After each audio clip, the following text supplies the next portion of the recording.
Okay. Mic check.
you for all coming tonight. We got a big group. That's great. We like big groups, so thank you for coming. Tonight, our reverence will be given by our superintendent, Steve Carlson, and then our flag salute and pledge of allegiance will be given by Wade Hyde, the board president, and then recognitions will be Julie Taylor, board member. We'll go from there. Before giving reverence, I think it would be inappropriate if I didn't mention the date today. And I would hope that we all realize today is September 11th. And the significance that that date played in our lives all those many years ago. And I remember well the day that that particular thing happened and the feelings that we had after that and the amount of patriotism and the unity that it brought us together at that time. And, you know, and I just feel badly that currently in our nation we have less unity, more diversity than we ever have. And I just feel like if we could come back and think about that fateful day and the lives lost and the feeling of patriotism, we could start getting on the road to being a more unified nation, like we really should be, the great nation of the United States that we are. And so I just wanted to say that prior to giving a reference. So thank you. Thank you. Our Father in heaven, we're grateful for the opportunity we have to meet here with the Board of Education in Box Elder School District and the patrons and the staff here in Box Elder. And we're grateful for the many opportunities that we have to be in education and the impact that we know that we have on students and the lives of their families and those in the community. Father, we're grateful to be able to be in the great nation that we are in, and grateful for all the many opportunities that's afforded us being in this great nation. And we ask you at this time to have a special look down at the families that are still affected by that fateful day, and also look down and bless the families in need that are throughout our nation, this state, and even in this district that are in need of a special amount of thoughts and blessings. Father, we'd like to ask you, as this group leaves tonight, that they're able to leave here in safety. Father, bless us, that we'll always remember the many great things that we have being in this nation, and we pray for these things in the name of Jesus Christ. Amen. Amen. Would everyone please stand?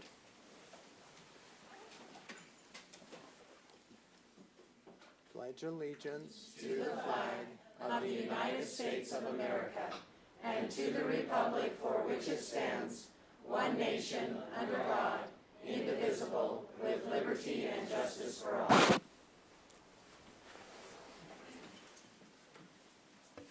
Okay, for recognitions tonight, I don't have any official, we're going to turn the time over to Newcourt in just a second.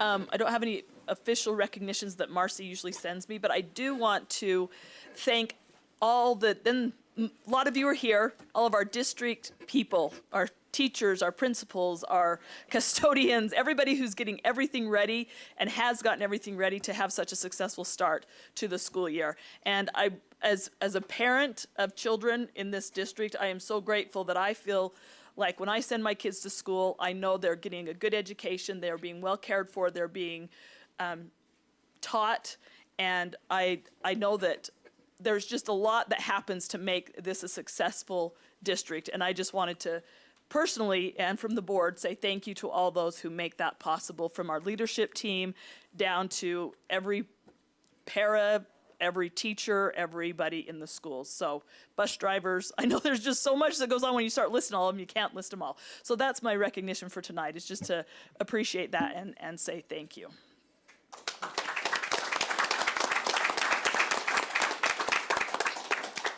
Thank you, Julie. Appreciate that. So our Newcourt grants. Who's here for Newcourt? Okay. We're excited to have you. This is one of our favorite things we do all year. So. Thank you. It's a pleasure to be here. My name is Jerry Lynn Nielsen. I work for Newcourt Steel in Plymouth. I'm an accountant there, and I've worked there for 12 years. And we are so happy and pleased to present these awards tonight. It's so fun to read through all the applications that come in, and it's hard to pick and choose which ones to award, but we feel like this is an important thing for our schools and our community, and we realize that many of the students that go to Box Elder schools will one day turn into new Corps teammates. And that's why it's so important to us to do this. So with no further ado, I would just like to present, we've got 41 different projects that we're going to present awards to tonight. And it's a total of $23,105.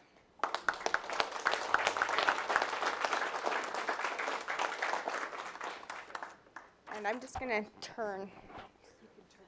Okay. From Box Elder High School, Megan Mueller, DBT training during the summer. Is she here? Okay, thank you. Bear River High School, Sarah Jan Marble, English Language Learner Program.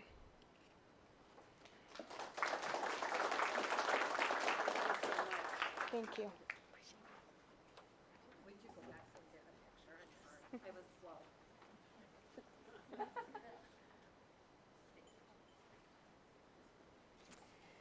Bear River High School, Preston Ritchie, portable air compressors for pneumatics.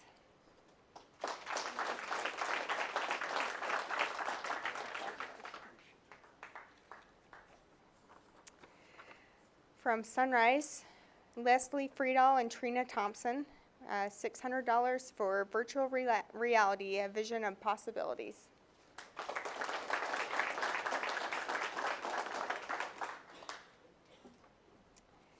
From Sunrise, Let's Go Take a Walk by Nancy Anderson, $600.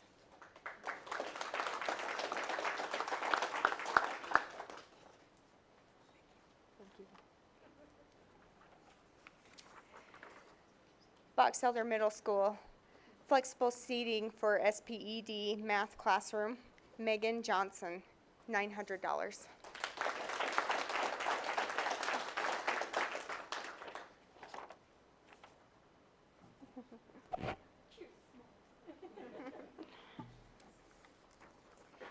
Bear River Middle School, Corinne Udy, flexible seating, $525.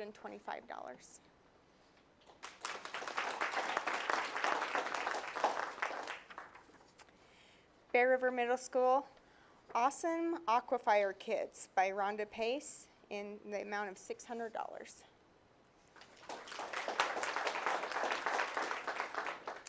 Bear River Middle School, Nephi Ramirez, Exploring Non-Traditional Lifetime Sports, $1,500.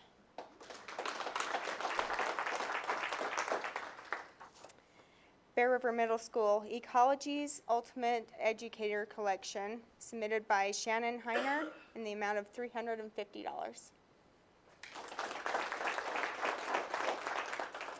ACYI for Lego Club, submitted by Renee Gonzalez in the amount of $250.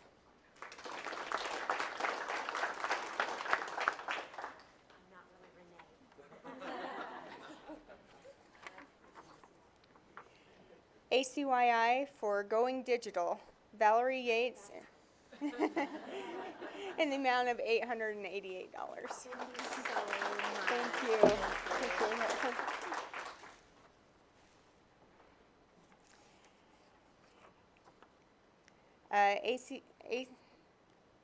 ACHI, is that right? Okay. Submitted by Tracy Hendrickson, Stable Supplies, in the amount of $319. Thank you. Okay, ACHI, Please Don't Roller Your Eyes, submitted by Joe Thomas, Judd Sweat, Allura Hamilton, in the amount of $1,037.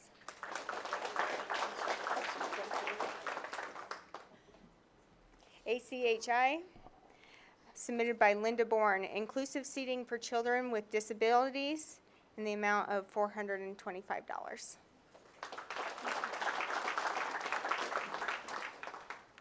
And this was another one submitted by Linda Bourne.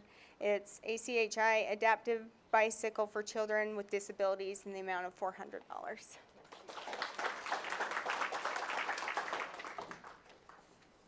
Century, High-interest decodable readers for resource students submitted by Misty Curtis in the amount of $750.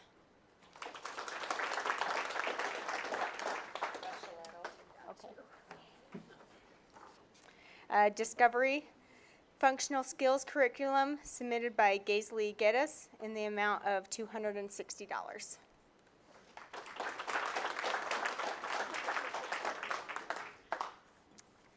Fielding Math Manipulatives for First Grade, Maylee Hirschfeld in the amount of $575.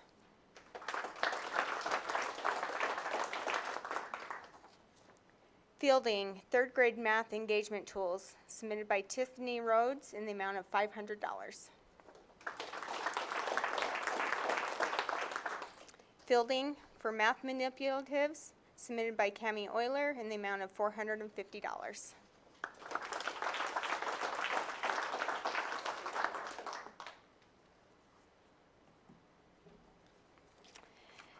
Fielding Functional Skills STEM and Science submitted by Shaylee Anderson, Tiffany Earl, Shayla Cook, Gail Brown, and Maddie Stewart in the amount of $250.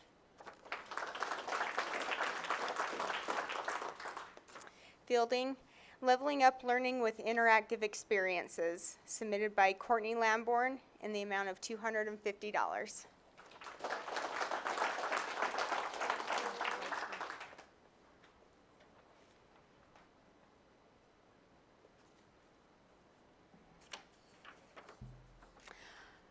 ILSC/SPED for Be Cool Conflict Resolution submitted by Christina Smith in the amount of $400.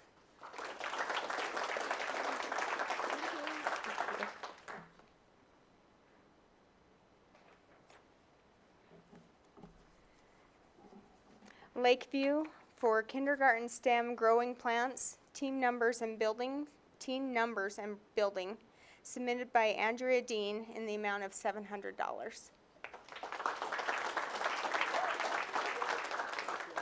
you. Congratulations.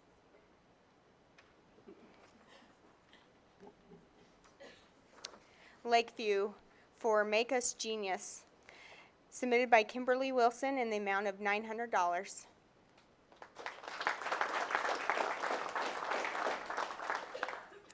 McKinley for Teaching Reading and Math with Tactile Resources submitted by Ashley Anderson in the amount of $775.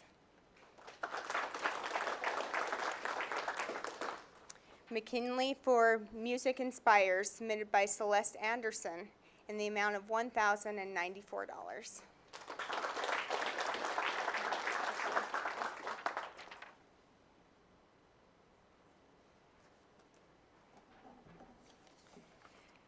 North Park, Cubelets, Robot Blocks, Kids Coding Robots with Unlimited Possibilities, submitted by Kristen Riley, Jenny Rogers, Brianna Gardner, Shay King, in the amount of $1,400.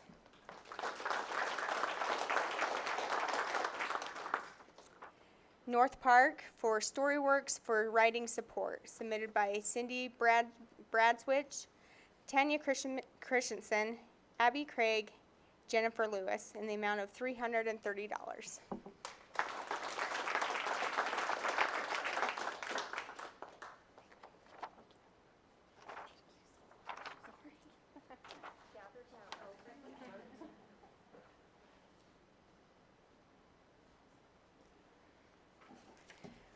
Park Valley for Intervention Supplies, submitted by Samantha Sproul, Melissa Jones, and Sally Pugsley in the amount of $500.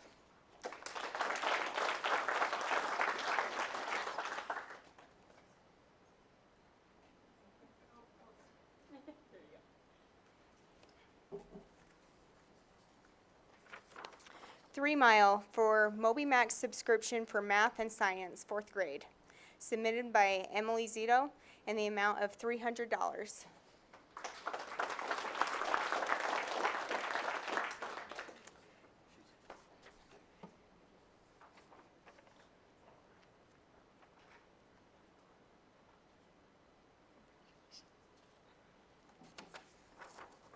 3 Mile for STEM enrichment and indoor recess, submitted by Brady Holder in the amount of $330.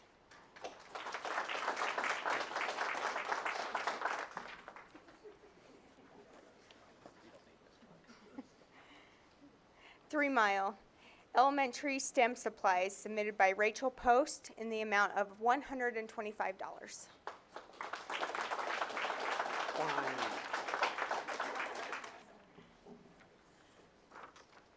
3 Mile for independent and creative scholars, submitted by Capri Dana in the amount of $500. Thank you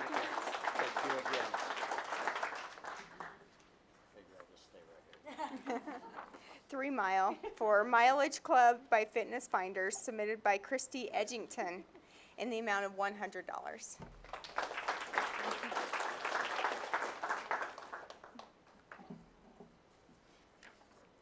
Willard for Learning with Manipulatives, submitted by Krisha Obrey in the amount of $300. Thank you.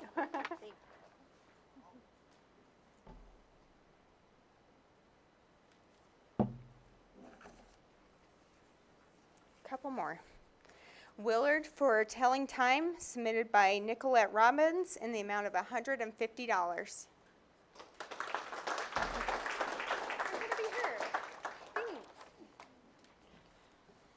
Willard for Building Confident Readers, submitted by Lori Jacobson in the amount of $500.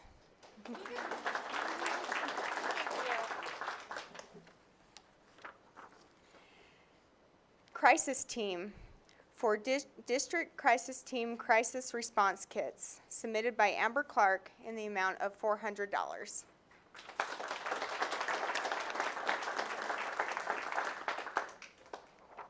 I'll give you this. You'd think I'd have this down better by now. And the Transportation Department for Safety Training, submitted by Santa Nelson in the amount of $750.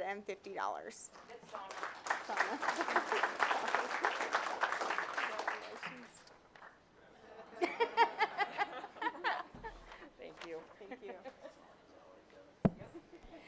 Thank you so much for submitting those grants and for all that you do for our children growing up in Box Elder School District. It's really the best place to grow up and be a student. So we appreciate all that you do. Thank you. Thank you.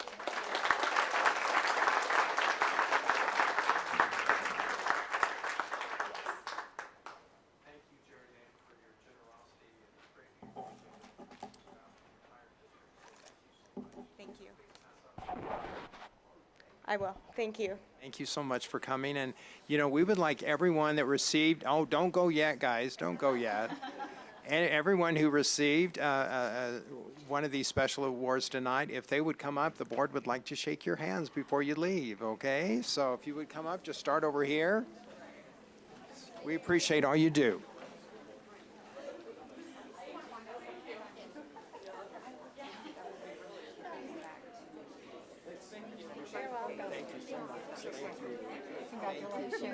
Okay. Thanks for submitting that. It was good. And thank you for that wonderful newsletter. I loved it. No, it was so good. I loved it so much. Oh, congratulations. Thank you. Thank you so much. Right, thank you. How are you?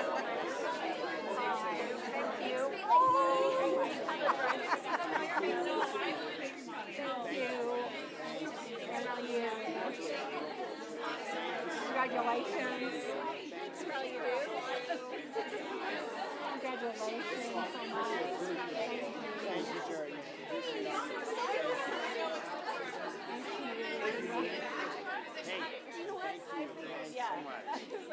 Good job. I didn't do any of these, but I'm here. I know. I know. So great to see you. It's good to see you.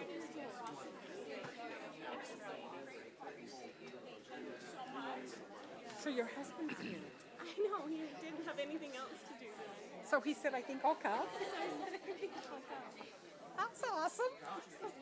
Is he going to make a comment? He should. I don't think so. Statement.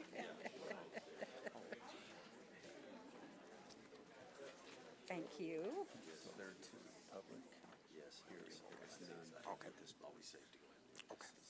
Okay. So this is the public comment, and there's nothing on hearing. So nobody from hearing. Okay. But you know what I mean. Okay, that's good. That's good. Okay, moving right along. Make a motion that we accept the agenda as outlined. Okay, I'll second that. okay. Got to get organized here, guys. Okay. So Karen Cronin has made the motion, and Connie Archibald the second. All in favor of accepting tonight's agenda, say aye. Aye. Any opposed? Okay, we have an agenda for this evening. And we have something special that only happens once a year. Not every district in the state has a student board member, and it is a wonderful thing to have. And we are fortunate, we've had a student board member that trade off the two ends of the district, either Box Elder or Bear River, depending what year. And tonight we get to swear in our new board member, who is, let me see, Easton, right? Yep. I get your name right, Easton? Yep, Easton Johnson. Easton Johnson. And Easton, we're thrilled to have you here, and we're going to have you sworn in now. The superintendent's going to give you an official swearing in. And his mom's not here, so I'm taking him. Oh, okay, okay.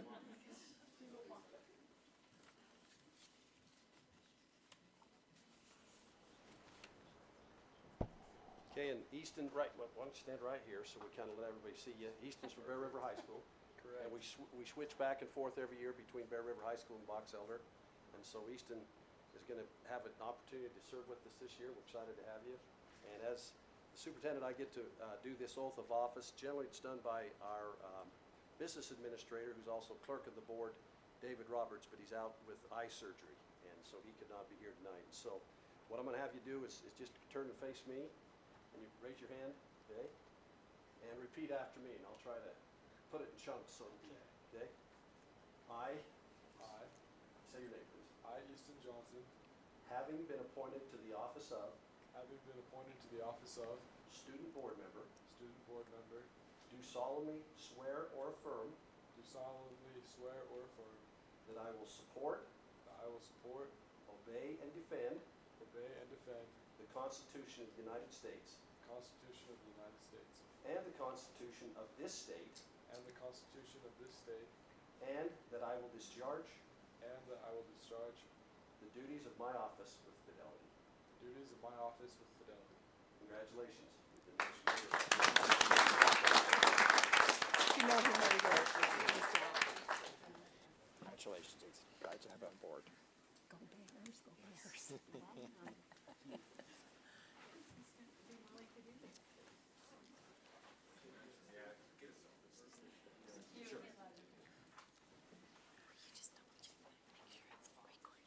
Okay, how would I know?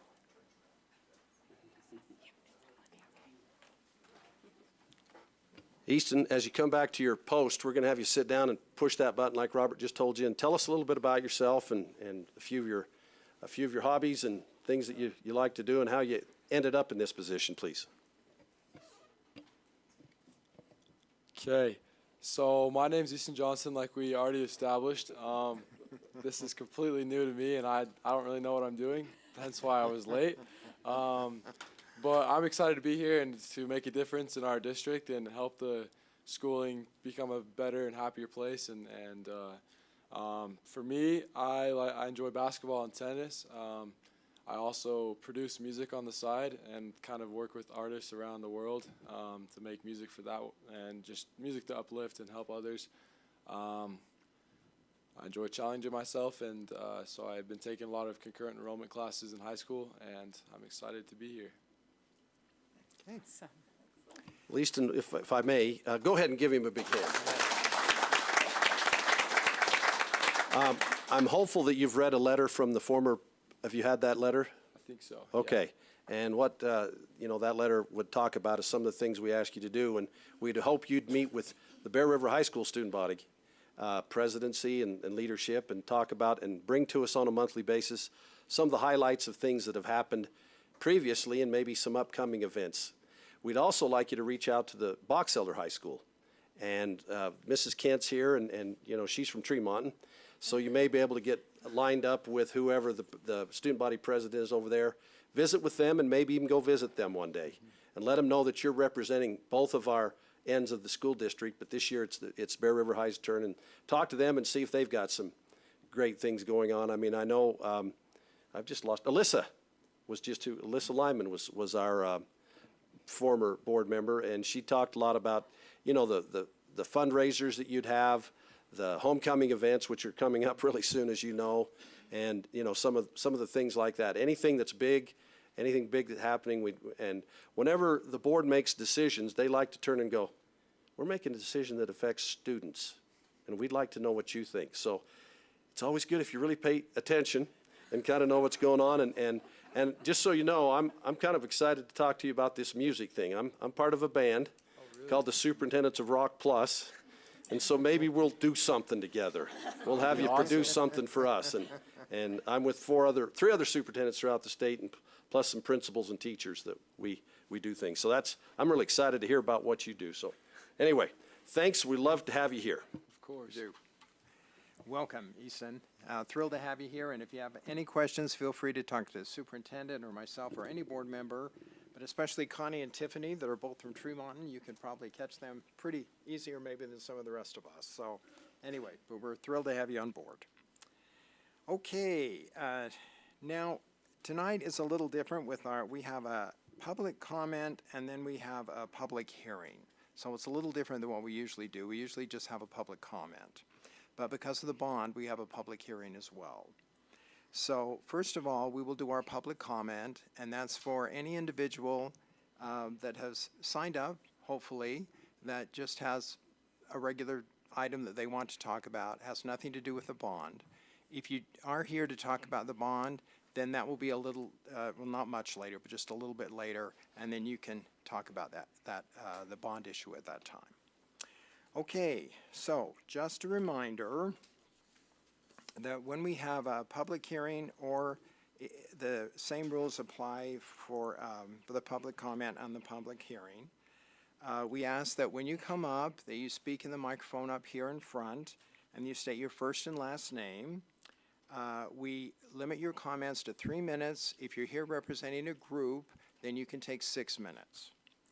Also, if you have any handouts or anything, you can certainly give those to the board members if you would like to do that. Also, the board will not take final action on any item unless it is on the agenda this evening. Also, comments on personnel issues will not be allowed during public hearings or well, any hearings at all. Just be aware of that. Okay, so we will begin. I'm going to call your name, and if you're here for the public hearing, please wait just a few minutes. If you're here for public comment, then come up at this time. Okay, Christine Nielsen. Okay.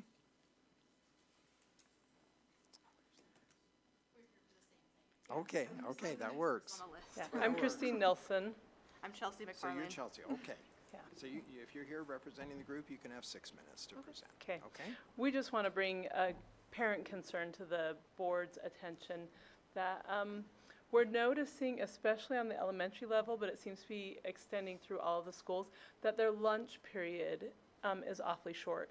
And so I have a child who attends Discovery Elementary, and every day since the beginning of school, she's brought her lunch back home. And I keep asking her, what's going on? And she said, I don't have time to eat it. I don't have time to eat it. I don't have time to eat it. We've narrowed it down today. She took a half of a peanut butter and jelly and a handful of grapes, and she finished that. She had time to eat that much food. I've heard from other parents that they're having the same issue with school breakfast, that they've shortened the time. And so the kids come in 15 minutes before the bell rings, but it takes them about 5 to 10 minutes to get through that line, and then they hurry the kids out to get to class, and so they have 10 minutes or less to eat their food. And that's what we're seeing at lunch also. And I brought it up to our school PTA, and somebody said this is actually a district-wide concern because there are parents who are talking about it on social media, specifically at Lakeview. But I know I have kids at every school in Brigham City this year. Lucky me. My child at ACYI said it's not so much a concern there because they can go in and sit as long as they want, but a lot of the kids don't even go in the lunchroom. They don't even bring a lunch. They just go out to play. My son at the middle school, he is doing the same thing, skipping lunch entirely, and he says the lunchroom's too small, so there's not a way to really fit everyone in there. And I think the high school has kind of that same issue. The lines get really long if the kids are getting school lunch, and so either they skip lunch entirely, or they run out of time, or they take off and leave campus to go find food elsewhere. And to add to her comment about the elementary school, my daughter's in kindergarten, so I was there helping the first week of school to open all the things that the kids need help with. And they were, by the time the kids got sit down, they had 10 minutes to eat, and then they were like shuffled off by like the janitors. They would just like push them off. And these kids are in kindergarten, they didn't even know. So I did bring it up to the principal and the teacher, and they were working on it with the janitors. Hey, like there's a slow kid eating table. And by the time they got that established, that entire table was full. Like we're seeing an entire group of children that have now been moved to another table to finish eating. And those are just kids that would move. They're kids that are just like, okay, I'll go dump my tray because that's what you told me to do.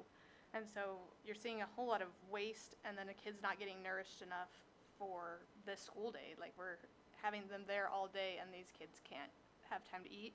And then furthermore, down the week as I was there, they would move them to this table, and the principal said they could sit there as long as they needed to finish eating, but then the janitors would then give them 2 more minutes at this table and push them out the door. And so we just wanted to bring up that this is obviously a bigger spread problem because we've seen it on social media. Like I saw 3 posts this week that weren't even related to my experience in it. Like I've been trying to do it at the school level. So it's like, this is obviously something that needs to be addressed at some point. I don't know how you would address that, but. As a society, we see an increase in eating disorders and health issues related to diet and nutrition. And if we're establishing the habits in kindergarten that you have 5 to 7 minutes to shovel whatever food you can in your mouth and sprint out the door and leave the rest behind, I guarantee the kids are picking out their chips, and that's the one thing that they ate at lunch, and that doesn't set them up well for a healthy brain, healthy development, and for good studying after that lunch hour. If they are still hungry and they haven't had anything healthy at that lunch time because they didn't have time to eat it, then we're just going to see more and more problems evolve out of that. Okay. Thank you both. Appreciate that. Thank you. Okay, DJ Bott. Okay. Thank you, Mr. Hyde. I don't have any issues. If you saw on that, it said no issue. Okay. But being an elected official myself, sometimes it's just nice to hear something good. And so that's why I'm here. I want to express Brigham City's thankfulness to school district staff and to the board. We came and visited with you, I think it's been about 6 weeks now, where you asked us, about the growth of Brigham City and what we're seeing. We appreciated that. Derek and I, over the last, which is my city administrator, over the last 3 years, have really cultivated a really good relationship with Superintendent Carlson and Mr. Roberts in discussing Brigham City and the school district, where we can help each other possibly. They've been at my place, I've been here, not so much giving each other advice, but just asking general questions, how would we do something, or what can we see here or there, just kind of helping with 2 elected bodies where we reside in the same city and sometimes rely on the same tax money. And so it's important to work together, and we appreciate that relationship. Specifically, it's been fun as we've discussed school district properties and the future of them, or what the future may be. Not that there's been a decision yet, but it's been fun and to voice our support at potential projects at the high school that may have an impact on a bit of a city street. And just to clear up any misconceptions, you know, Brigham City is committed to support the school district however we can. If that project comes to fruition and that street is causing a problem with students to get back and forth to facility, Brigham City doesn't have any problem with working with the school district and making sure that that's taken care of, whether it's through a dedication or a sale or whatever it takes, so the kids can be safe. But I just wanted to be positive. Sometimes we get to hear all the problems, and that's good. That's what we're here for. That's what we run for election. But sometimes it's nice to hear something fun and positive. And I do have a pretty good relationship with one of your HR secretaries too. I mentioned some. And Heidi Jo. I want to, you know, Heidi Jo. Yesterday I spent out in the burning sun, which I don't understand. Where the weather's cool, but you get a sunburn, and it feels like 20 degrees hotter than it is. But I appreciate Heidi Jo out there with the Feed the Children project with us, and helping pass out food to needing families. So, thank you very much, Mr. Hyde. I appreciate the opportunity. Thank you, Mayor Bott. Appreciate that. Thank you so much for coming.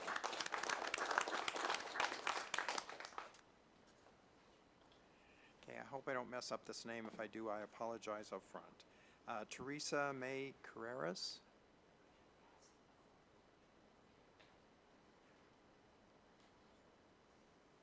Okay.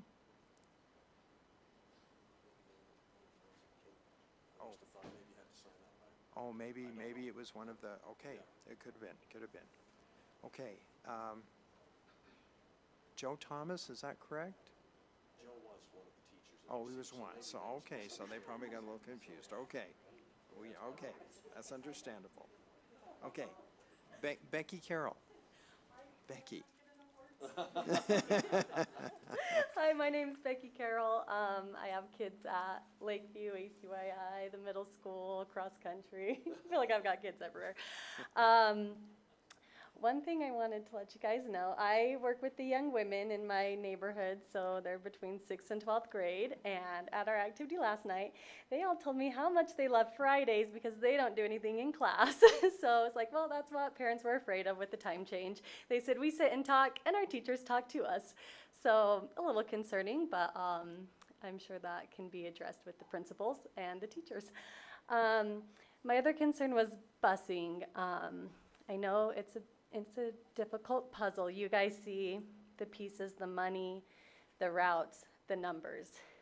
Well, I see my experience last year, my husband was deployed to the Middle East. We live less than 1/10 of a mile outside of the bus zone. I asked for a bus. I said, can my son please get on the bus? I am doing this by myself. If he could ride the bus to the middle school, that would help me out a lot. He has a hearing aid, he has hearing problems. I was told no. He absolutely cannot get on the bus. There are empty seats. Can he please ride? No, he cannot. Okay, so in the mornings, I would drive him to school. I would hope that my daughter at ACYI left the house on time with her breakfast and her lunch, because I couldn't be there to see her off because I was driving my son to school.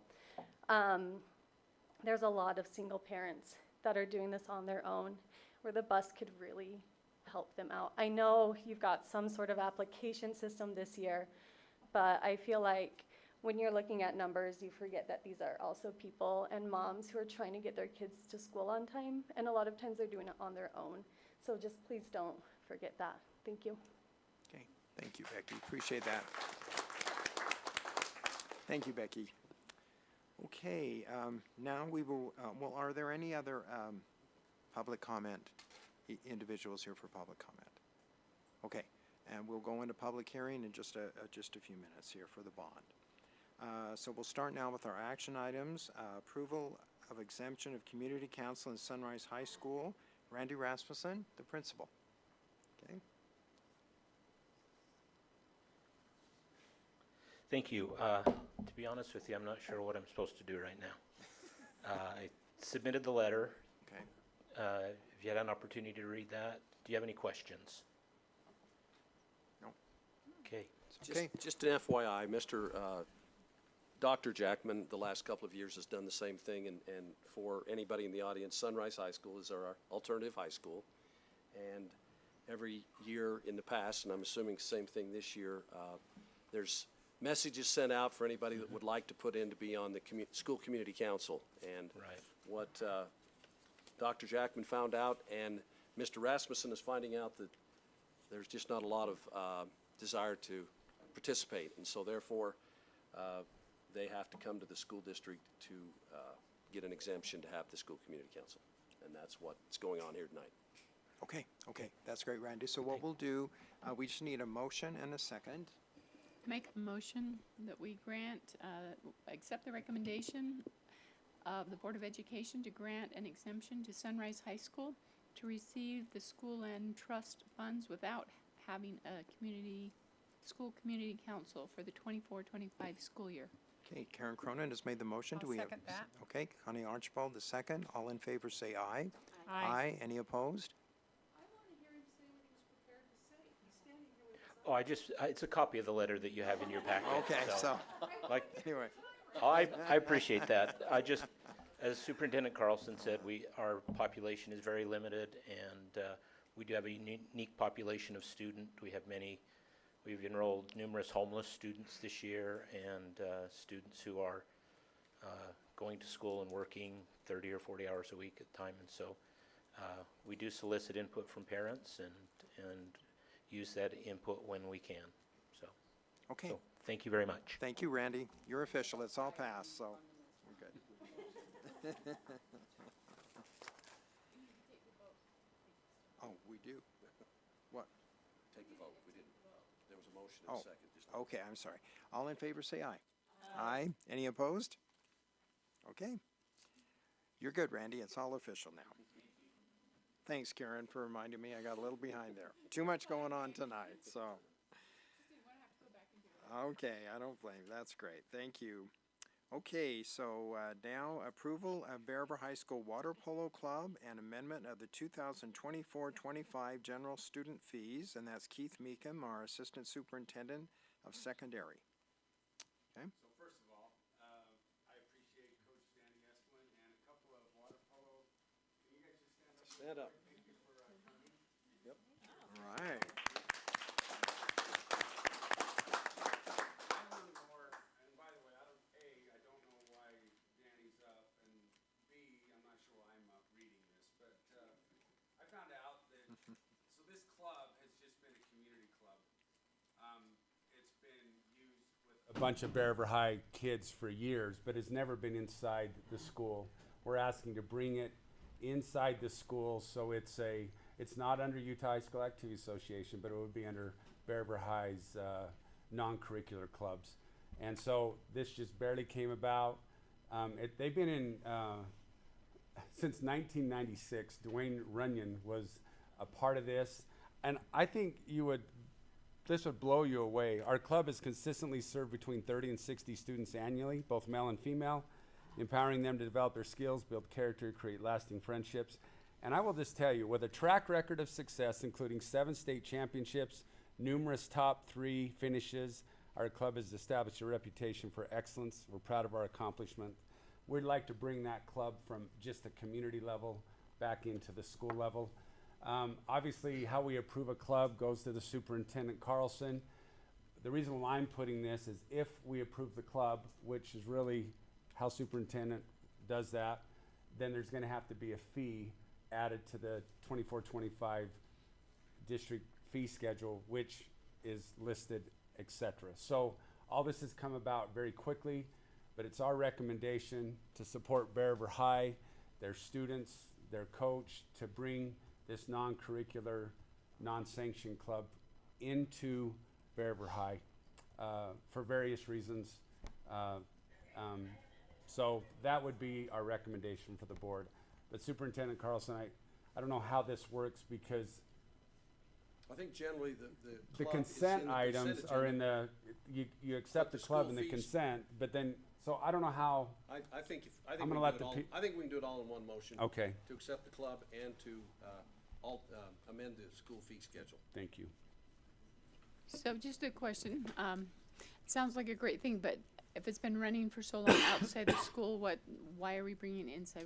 You said various reasons. Yeah, one of the main reasons is so that if it's inside, they don't have to rent the natatorium. It would save money to be able to not have to pay extra fees for rental. All the money would run through the school, through Becky Hodge, our financial secretary, and they would have access to the building when it's not being used by swim team or something of that nature.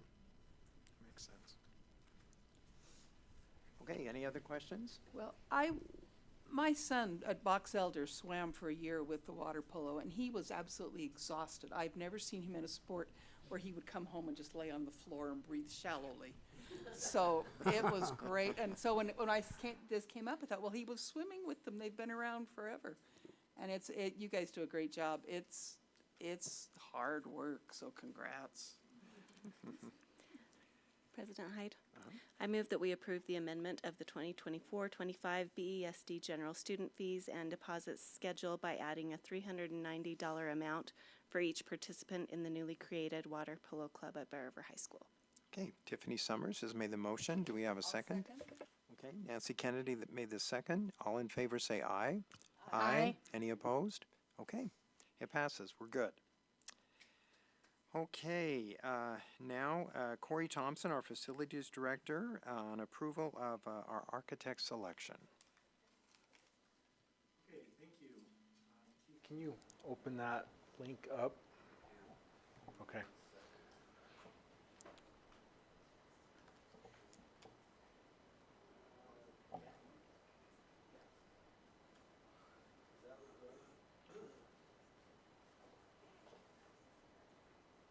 It was a blue link in the agenda in board books. Oh, sorry.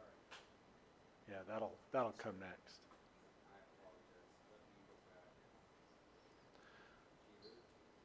apologize. So you can obviously read the words that are on there. I'm not going to read it word for word, just give you a little bit of a history.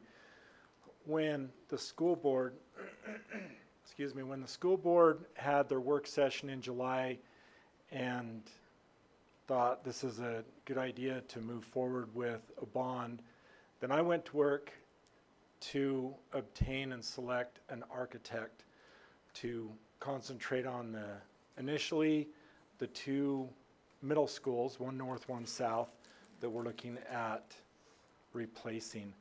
And this is a typical process that many school districts go through when they're looking to bond, is to obtain an architect that will then help in that process. So any parents and stakeholders that are here or listening tonight, this is not a presumption of the outcome of a bond election. This is to help us as a school district, as board members, to look at some options of what it could look like if the bond passes and what the buildings could look like. And so on this, as we went through the process, it's about a 2-month process to select an architect. We had 3 of our board members on that committee to select the architect, to go through the evaluation process of all of the submittals, and then conduct interviews. We finalized those last Thursday and did finalize and select VCBO architects out of Salt Lake City to work with us as a school board, as a school district, as we give out information to the community on a possible, on a bond election. And in there, the price that we agreed upon is not to exceed $15,000. That is for their services, attending meetings, proposing different options for floor plans. If the bond is not successful, then we would compensate VCBO architects for the time spent, not to exceed $15,000. If the bond is successful, then we move forward with constructing these buildings. Their time would roll into their fees that would go along with building the buildings. Does that help? Is there more that you want me to explain? Any questions that you'd have for me on that process? And we do have Dave Cox here tonight representing VCBO Architects. They have done quite a bit of work in our district previously. They're familiar with our district. We're familiar with them. I will say it was not an easy decision. There are a lot of good architects out there. Okay, any questions for Corey? Okay, we just need a motion and a second. I'll make a motion that we move that VCBO architectural firm be approved this evening for the proposed 2 middle schools in connection with the November 2024 bond election. Okay, I'll second that. okay, Connie Archibald has made the motion. Do I have a second? Oh, Julie Taylor made the second. Okay, all in favor say aye. Aye. Any opposed? Okay. We're good then. Okay. Okay. We'll have Mr. Cox come up now, and he's going Yeah. to present a little bit of what he presented at the interview, and I believe Yeah, that's thank what. you. And I wasn't sure when you'd have him Yeah. do this. I didn't That know if works it was this or perfect. part of the hearing. So yeah, Perfect. Dave Cox is a principal with VCBO. So. Thanks, Corey. Good evening, members of the board, superintendent, members of the administration. Thank you. I can't tell you how grateful I am to come and meet with you in such a fantastic building. I don't know who did this, but wow, I am just floored. It's fantastic. But let's not get distracted. I am grateful for the confidence that you've placed in us. We realize that, as Corey said, there are a lot of very good architectural firms in the state that do great work. So we don't take it for granted that we have been able to work in Box Elder School District for quite a number of years. I think 23 years for me, and hopefully 23 more. You never know. As Corey said, I'm a principal with VCBO Architecture. We specialize in K-12 architecture. Tonight, we wanted to not so much focus on specific answers for what your building might look like, but we wanted to talk a little bit about what modern middle schools look like. Middle schools are kind of unique, as you know. A junior high school is typically that 7, 8, 9 grade group, whereas a middle school is 6, 7, 8, and that 6th grade group. They kind of, they're ready to move on, but they still are kind of used to that elementary school setting, right? And so we need to design buildings that accommodate that young age group and how we can compartmentalize them and help them not feel like they're in this massive 1,500 square foot or 1,500 student school building, right? Keith, can you go to the next one? So on the screen, I'm going to be pointing here, and Keith is going to kind of highlight that, so on the monitor behind me, you all on the roster will be able to see it. Oh, it won't? Okay. So I'll go slow here. So these might look not necessarily familiar to you, that you've been there, but these are some old school designs that you've probably seen similar versions before. And I want to point a few things out. These are features of traditional middle schools. Bear River and Box Elder probably have, the middle schools have similar features. What you'll notice, if I can get up here, these classroom wings are all connected to the main corridor, and it's very difficult to compartmentalize groups of students, 6th grade, 7th grade, 8th grade. When you work through these kinds of designs, it's just a big, long, double-loaded corridor with students thrown in. And it gets difficult for young students to navigate a space like that, to really understand where they belong. You can imagine in a building like this and trying to figure out what wing you're in and how you get from Mrs. Johnson's class to Mr. Jackson's class, right? So if you go to the next screen, Keith. These are examples of more modern middle schools, and while they all look different, they have some similar themes that are things that we focus on. And one of those is, you'll notice, learning suites or houses is what we call them. These all represent 2-story buildings, and these are houses of about 250 students. So the idea would be that you would have a 6th grade, for example, in this classroom suite, 7th grade in this classroom suite, and then on the next level down, you would be able to have 8th grade and then your CTE, for example. And now that 1,500 student school feels much more like a 250 student school for those 6th graders, if that makes sense.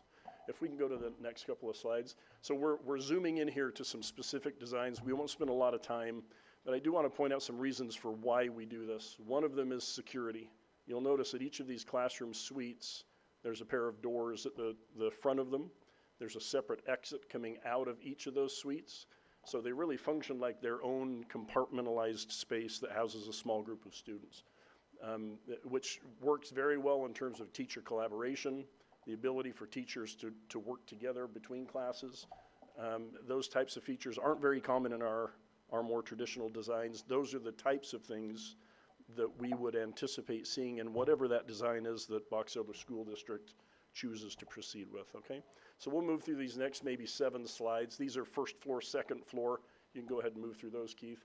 Another version of a middle school, you'll notice the classroom suites are configured differently. Faculty connections between the classroom suites, but again compartmentalized, which would allow us to isolate that 6th grade group and let them feel a little bit more like their middle school experience. Go ahead, Keith. Second floor for this one. We'll go through a couple more here. You'll just see some other iterations, be able to recognize those similar approaches. Go ahead. All of these are 2 levels. When you get to a middle school level, the square footage is large enough, you end up buying a lot of property to make it all a single level. The ability to supervise it becomes quite challenging as well. So this allows you to really reduce costs, make it more compact, and accessible for teachers and students to get from point A to point B quite quickly, okay? Now, all of these schools that you're looking at are 1,500 student schools with the ability to expand. Any of these classroom suites, you can add additional classrooms off the end. So your ability to make it a bit larger or add to it in the future is very easy. You're not stuck with what you've got, if that makes sense. Traditionally, about 30 to 40 acres is what you would see for a middle school of this size of 1,500 students. A high school gets into that 50 to 60, and an elementary school typically is around 12 to 15 acres. Okay? Yeah, generally speaking. Some of that depends. You'll notice on this design, for example, this school district had an agreement with a city to add an additional gymnasium to their building and had some agreements with them in the city. So there are scenarios where that acreage might need to grow depending on what you're doing with a given city. Okay? Go ahead, Keith. Begin the second level. Now, we're going to go through this part really quickly, but it's important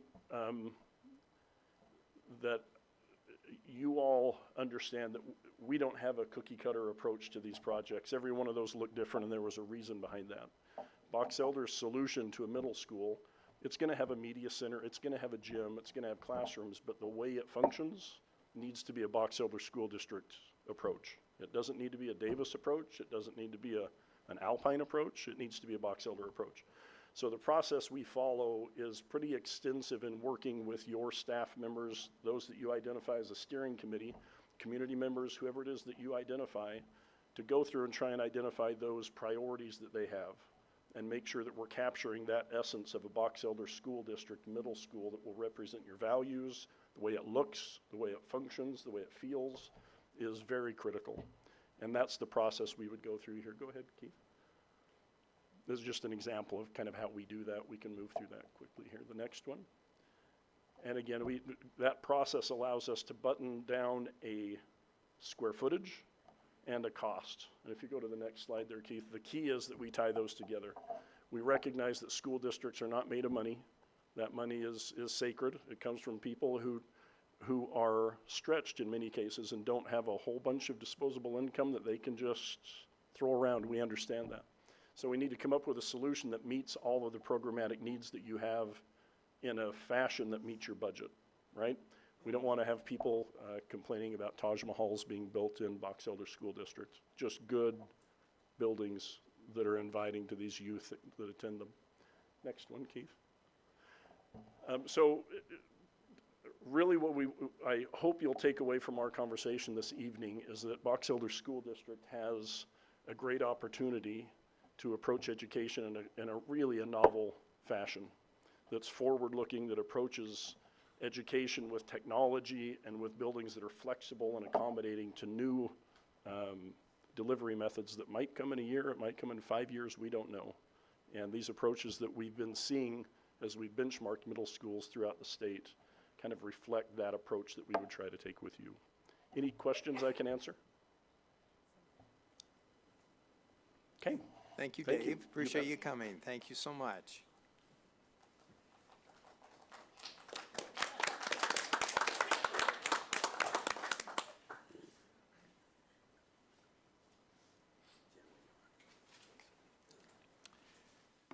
Okay, now it is time to go into our public hearing.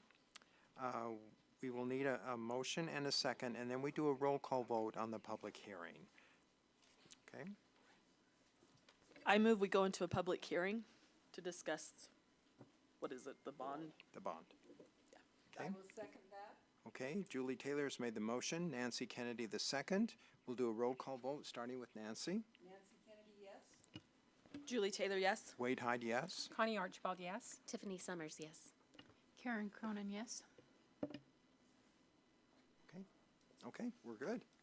We're good. President Hyde, could I Yes. just, we have Ryan Bjerke here to help us with this process. He's a bond attorney that we've hired out of Chapman and Cutler. And he was here last month, and he's the one that helped provide this resolution providing the conduct of the local special bond election. So we held, just so I'm getting legal advice, so Ryan, if you wouldn't mind, we opened a public hearing. Now do we present the recommendation for the conduct of the local special bond? Is that what that? No, that's a separate. Okay. The opportunity to the public to present comment. Okay. This public hearing is solely on the issuance of the bonds and the impact the project may have on the private sector. Okay. That's what we're doing tonight.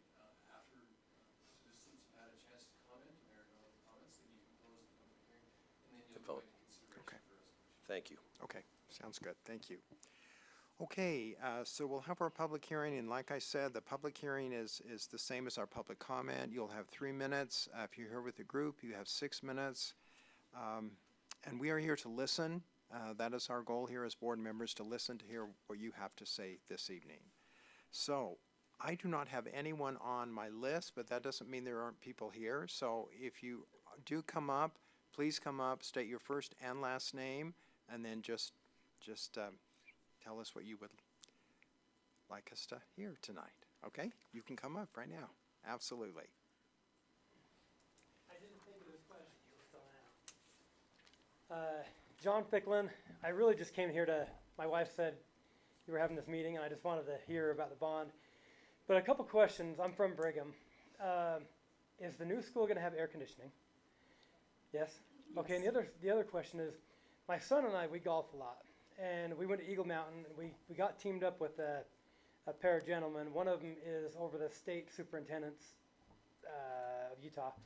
I was kind of giving him my thoughts on the way the behavior of kids these days. And I think we should bring back corporal punishment and things like that. And I tell the teachers, I tell my kids' teachers, if my kids act up, they get permission to use corporal punishment. So I asked him, do you think this will ever change? And he said, he thinks that eventually there'll be more private schools and charter schools of people that have the same interest and less public school. If this does happen, and we have this bond, we build this nice school, and this does happen, what will happen to that school? And have you heard this? I'm sure you guys have heard something like this before, if this is coming from him. I just thought about that just back there. Anyway. Well, currently, we've had charter schools for 15, 20 years. There's currently a scholarship called the Utah Fits All Scholarship, and in Box Elder School District, there's only about, that we know of, about 5 or 6 people that have actually used that scholarship. So that's some of the things being put into place, for parents to have more choice is what they're after. We think public education is going to stay strong, and it's proven that way throughout the nation. These programs have been put into place for years in other states, Texas being one of the big ones. And so our concern is that we know that public education is the best fit for the vast majority of the students, and we know that some kids just don't fit in the public education system very well, and I think some of these programs that are being offered through our legislature is going to help that. So we just don't have a lot of concern watching what's happened in those other states. Okay, I have 50 seconds left. I just want to thank everybody for all you do, and I think the teachers do a really good job. Thank you. And I went to Bear River, but I think the teachers in Box Elder, they're really good. Sports, although I still bleed red, but I think my kid, I have 2 kids that are in the high school basketball team, volleyball, and cross country, and the other one's on baseball and basketball. The coaches do a really good job, and anyway, that's all I have. Could you repeat your name once more, please? John Thicklin, I know Connie. Okay, very I've known good. her my whole life. Okay, so. thank you very Okay. much. Thank you, John. Appreciate your input. Thank you. Cool. Anyone else? Okay. Hi, so I'm Laura Wheatley of the PTA, and I talked to some parents last month. So right after you guys had your meeting, there were a lot of parents who were concerned about the middle school propositions, and so I tried to answer their questions the best that I could. And somebody had emailed, I believe, Mrs. Archibald about, and she'd sent a long email explaining all the things that they'd considered. And I just want you to know, after they heard all of those things that had been considered, because they were worried about different ages mixing together. Anyway, there was a lot of things. And after that email, they were all in favor of, there were little things that they didn't like here and there, but they were mostly in favor of it. And so I just wanted to let you know if there was a way that you could get out even just a bulleted list of the things that you had considered, so that parents could see, like, we considered this and this. I don't know how you would do it, but that did help. I don't know how many parents, maybe 10 parents were like, oh, well, that makes sense. I see that now. So I just thought that you would like to know that really helped them to know those things that you considered, because they didn't know that you had thought about all those things. So thank you. Laura Wheatley. Keith, I think it's a perfect time to respond to that during a bond hearing. Keith, would you mind getting up the BESD webpage? Thank you. I'll let you take this from here. There's no question, and we're 55 days from today when the vote happens. So we know we need to continue to share information. On our district webpage, up the very top, we have school board, safety protocols, and bond information. That's on every webpage. There's a bond information. Well, I don't know if I can actually. We're working on making sure it's on every page. Every we school thought it was. page. Yeah. Every school one. Every school one, but we know it's there, BESD.net. And if you click on bond information, and by the way, we are educators, we are not awesome people, but we got some people that are awesome. We are awesome people. We might not be awesome. We are not awesome tech people. Cinematographers. This looks a little boring. We're working on it. But right now, just today, we put up a video about the history of the bonds that started in 1912 for $180,000. And we go through that. It's about a 10-minute video. There's been people that have asked about the financial, like, how do we raise money? Where does the money go? We made a video, and that just got posted yesterday. Special education needs. Our special, I don't want to, Catherine, I'm not going to ruin. Go ahead. Yeah. You present It's doubled. Our needs have doubled in 5 years. There's a video there. We're going to hear from Mrs. Allen here in just a second. I'm sorry. There's just additional bond information, more specifics about what it is, what it isn't, et cetera, et cetera. We're going to keep updating. Now that we have VCBO, we're going to start getting mock-ups of what it's going to look like and the feedback and the steering committee. So I'm really excited that we're going to have some momentum really going here, because there are still people that are like, I don't know why we're doing this. They're not, well, that's not accurate. So we got to, it's on us to do a better job of communicating. And we would appreciate all of you that are, and send them our way. And we're going to come to you. We're going to come to your communities. We're going to come to the schools. We'll have Q&As. We'll have webinars. We're going to have into school community councils. We're going to have a variety of ways for people to ask questions and share their concerns. And then we hope everybody votes on November 5th. Since she specifically spoke to the 6th grade concern, I just wanted to add a couple of things about that. As Dave Cox shared, this is becoming more and more common for middle schools rather than junior high models to be used with 6th through 8th grade students. That's because 6th grade students of today are developmentally more similar to 8th grade students than they are to 5-year-old students, right? So having the grade span of K through 6 in one school would be the same as having 6th grade students with our 12th graders. That is the same age span.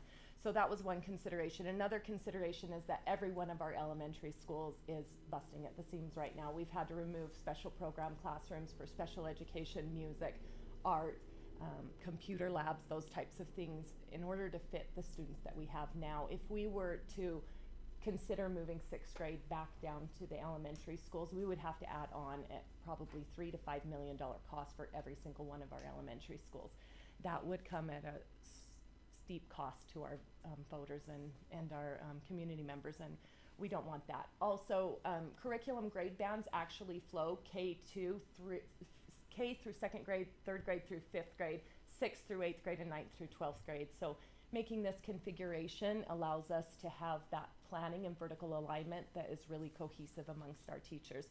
Additionally, we did have some voter input from surveys as well as focus groups, where 81% of the respondents said that they supported the K-5, 6, 8, and 9, 12th grade band.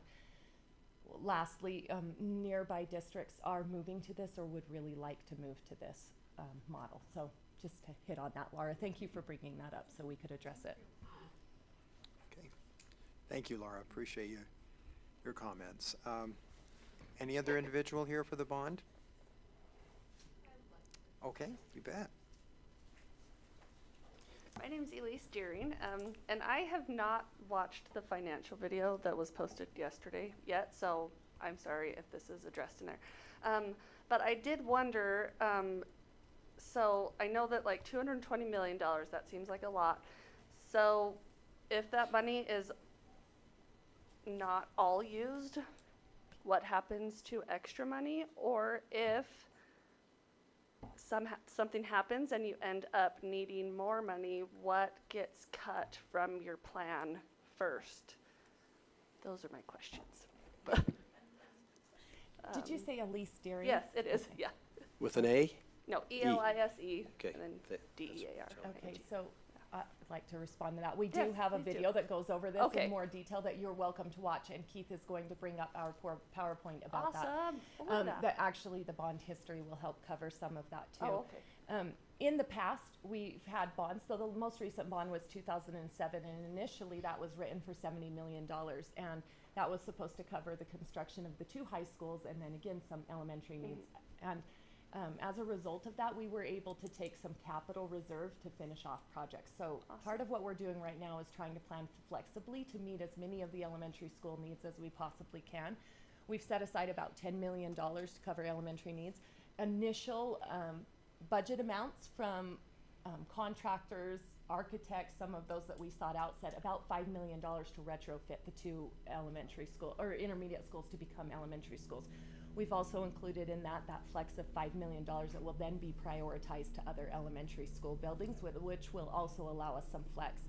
In 2007, when the cost of the high schools was a little bit more than expected, we took capital reserve to make sure that that got done and that the elementary schools were still given the money that they needed to make that happen. So if you wanted to look here, you can see where the 2007 bond was paid for from the $70,000 that was allocated there, and Garland Elementary was completed at that time.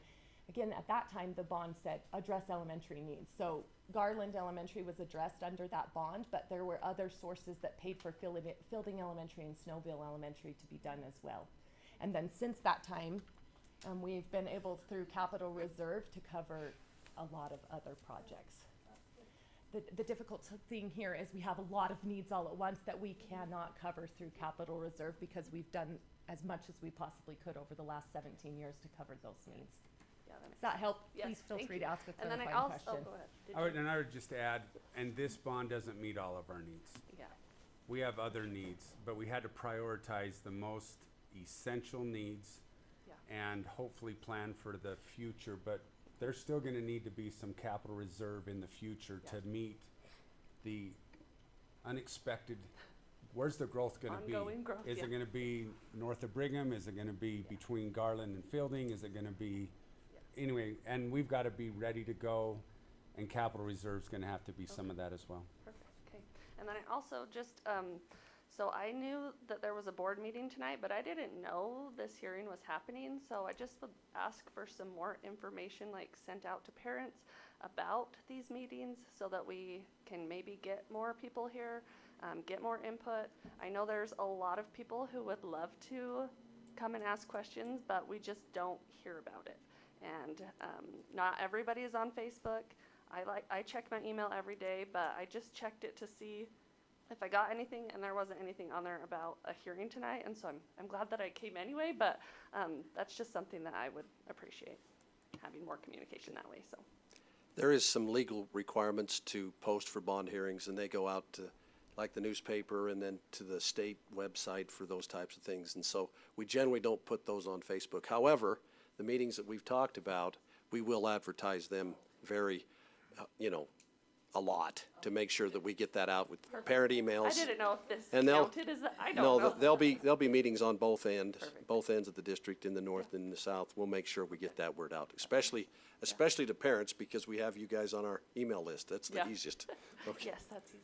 Okay, Thanks. you. That's all. Okay. Thank you, Elise. Appreciate that. Okay. Anyone else? Okay. That's okay. I just came up with a question. Okay. So I'm Chelsea McFarland again. Can you explain to me what is the projected time for this bond? Like, we're talking 10 years down the road, like we're voting on it now, and then it's going to take us, because I understand like buildings takes a long time. So I just was wondering what the time frame looks like for this. Well, Corey Thompson's our facilities director, and I think he'd have the best answer for that. So I think, Corey, if you wouldn't mind. Okay, so timeline is a little tricky, but if the bond election passes, then we're going to get to work as quick as possible, because the sooner we can get to work on it, the more we save money. If we wait 2 more years or 3 or 4 more years, then the prices just keep going up. And so our time frame would be as soon as possible. That could be as quick as this coming spring. If we use a plan that VCBO has already developed, we don't have to go through all the design, but we would still need to get civil engineers to arrange it and place it on the site. So there is still some preliminary stuff that we would need to put into place. But once we put a shovel in the ground, it's going to be realistically about 2 to 2.5 years before we can open that building. That's the time frame. And so initially we'd start with the 2 middle schools, one on each end of the district, try to do those simultaneously because we can find some savings that way if we do them in conjunction. And hopefully right in that mix also, we'd start looking at whatever we need to do with the high school renovations to move a grade level to there.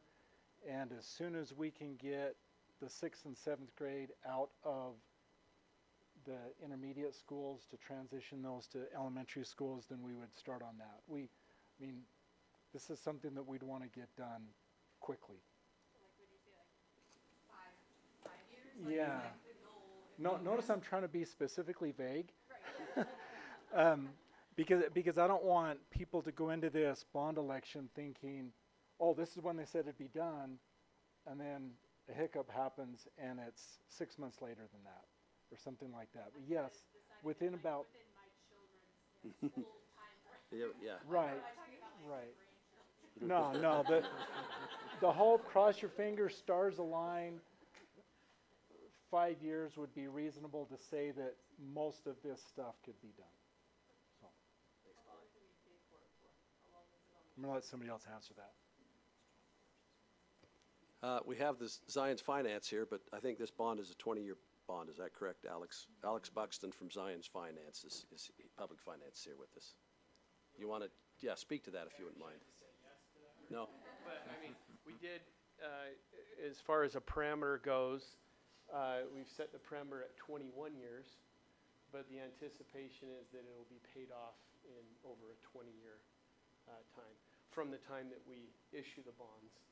And we talked about the timing of that. From a legal perspective, if and when the bond passes, there is a 10-year, and this is more Ryan's area, but there's a 10-year time period where the bonds could be issued over 10 years. Sounds like they're going to be issued a lot quicker than that.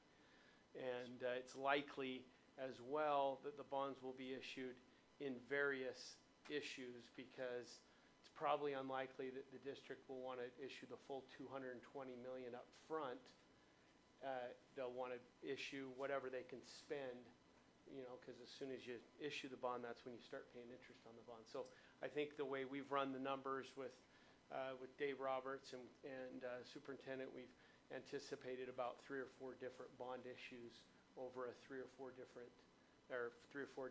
year time span, which would fit with that estimated 5-year schedule. Does that answer the question? Okay. Anyone else? Sure. We'd like to, because we can hear Yeah. it through the YouTube. Because we're recording it, so. I just wondered what happens if the bond doesn't pass. I have kids at Lakeview and they are squished in there. Like you said, things have been, like their art has been cut, they have no computer room. And I know this is needed, and I know that there are some issues with certain things, but if it doesn't get passed, what happens to all of these schools? Is it just like, I don't know. What happens? You need to We just get keep going and doing. You need to get the word out, what you just said. Oh, All will not die. We will try again. so do you just like re-evaluate and then propose a new bond? Is that kind of Yeah. like what your plan is? Just, Yeah. Okay. A simple answer our needs will continue to be a need. Yeah. And our worry is the price will not be $220 million to get what we want. It's going down.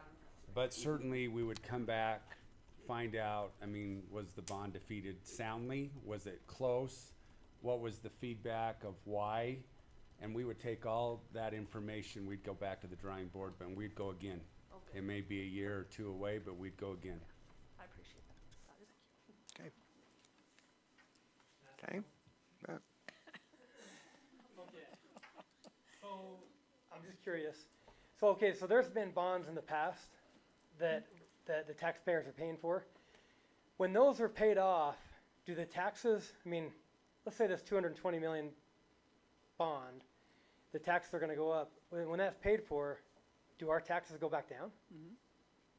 And the Yes. bonds in the past, when those are, I know that's probably a dumb question, but I'm just. No, it's No, not. it's a great question. Currently, we're still paying on the 2007, right here.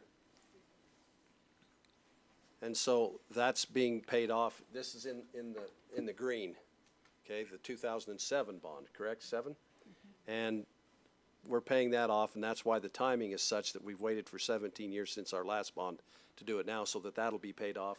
And then you can see in 2030, that'll happen. So it goes down to 2048, and nobody knows what'll happen by then. My assumption is schools, some of our schools, we've got 3 or 4 that are 40 years old now. Usually when you get to that 50, 60, 70-year range is when districts have to bond again. So it could very well, I mean, it's possible that it could, but it just depends on what that board does in 20 or 30 years. Okay. I hope that makes sense. So Keith, can you show that slide that you showed in the work with the different bonds, the different years? So I was just going to say, usually by the time you get it to the end of one bond, it doesn't I mean, you never go back down. Another bond will come in place. This is the history of the bonds in Box Elder School District. Again, 1912. That's when the Titanic, I think, went down. But 180,000. And then you're going to see these intervals. 8 years, 14, 11, 5, 8, 3, 17. And 17 seems to be the largest interval of the span to have a bond. And you can tell since 1993, by the way, 1993 primarily built the 2 intermediate schools. But it was then 14 years and then 17. So we're as far out as we've bonded since 1912 in terms of trying to keep our schools up to date and moving forward. And it's kind of traditionally how it's been. And if we had every district up here, some are much more frequent, some are a little, so great question. Okay. Anyone else? Okay. Thank you all for your comments. We do appreciate that. So now we need a motion and a second and a roll call vote to close our public hearing. I'll move, we close the public hearing for the Okay. bond. I'll second that. Okay, Nancy Kennedy has made the motion. Julie Taylor the second. We'll do a roll call vote, starting with Nancy. Nancy Kennedy, yes. Julie Taylor, yes. Wade Hyde, yes. Connie Archibald, yes. Tiffany Summers, yes. Karen Cronin, yes. Okay. And now we will go to our resolution providing for the conduct of the local special bond election, and that's Superintendent Carlson.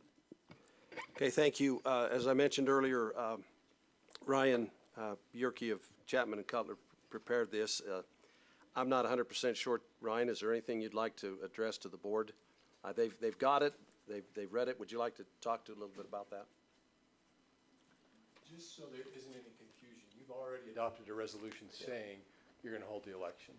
All this does is, a bond election is kind of categorized as a special election, not necessarily a part of the regular election. And what this does is it just says, we're going to follow the same procedures and hold it in accordance with the other election that's going on in the same time. So the people who are doing the work on that other election will do the work on this election.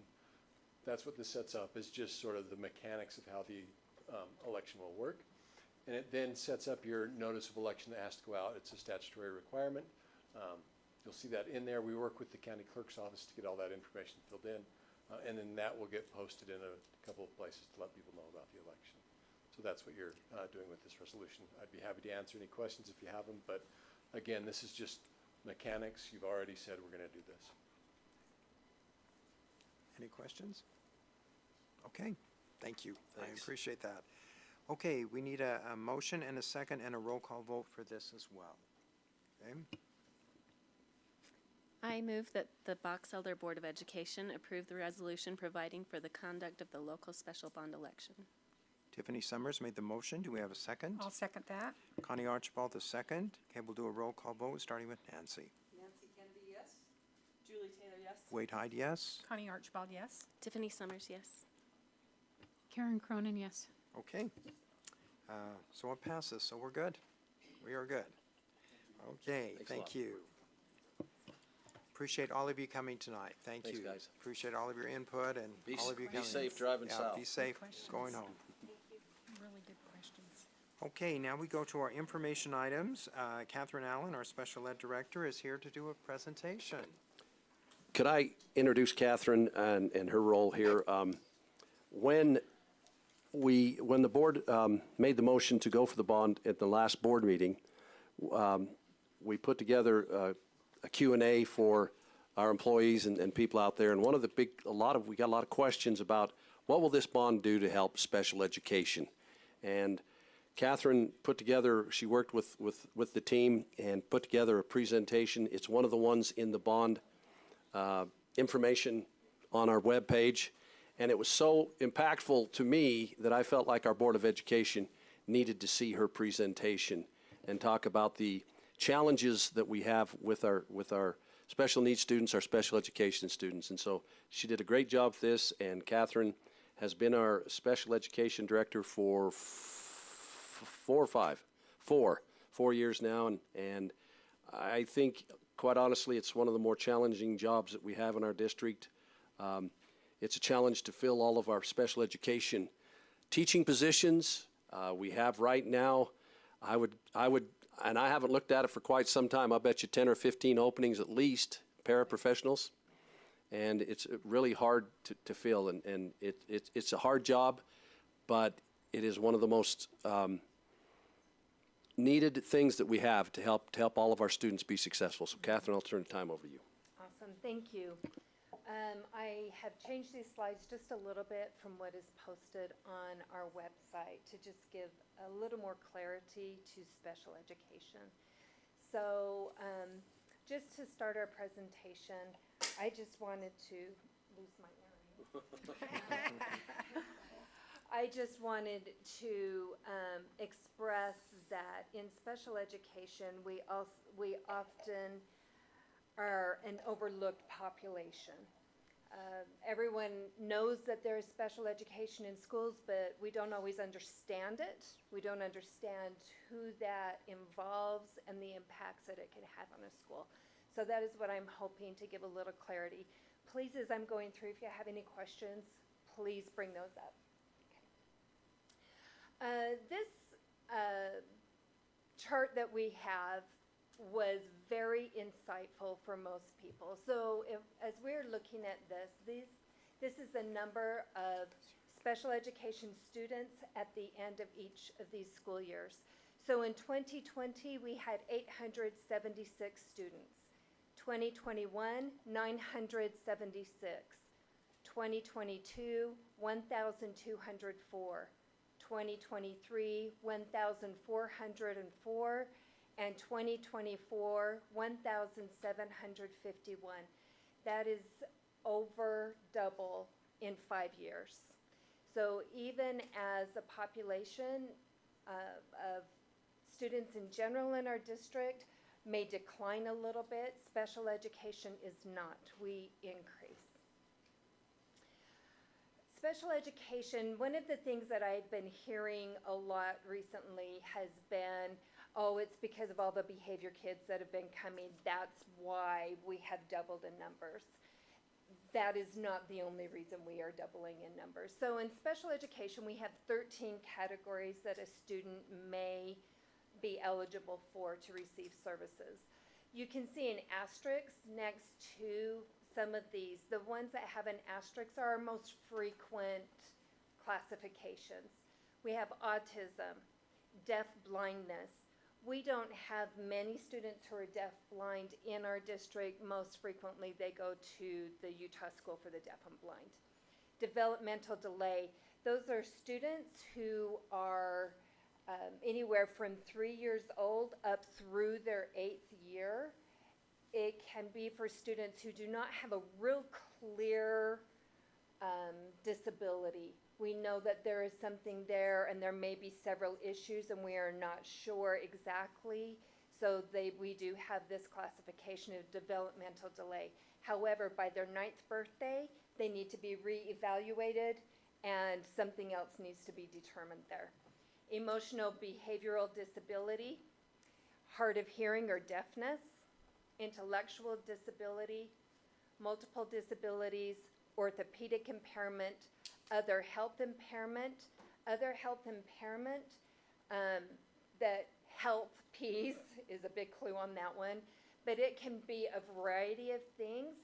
We very often see things like ADHD or seizures perhaps, or things like that. Specific learning disabilities. Speech language impairment is our biggest category across the district. Most often in our younger elementary age students. It's not only there, but that is more frequently in elementaries. Traumatic brain injury, that can be from like a car accident, falling off the monkey bars and hitting your head, but it could also be a student had a stroke. We have had students who had a stroke in utero, and that was qualified under traumatic brain injury. And then visual impairment or blindness. We do have several students in our district who are blind,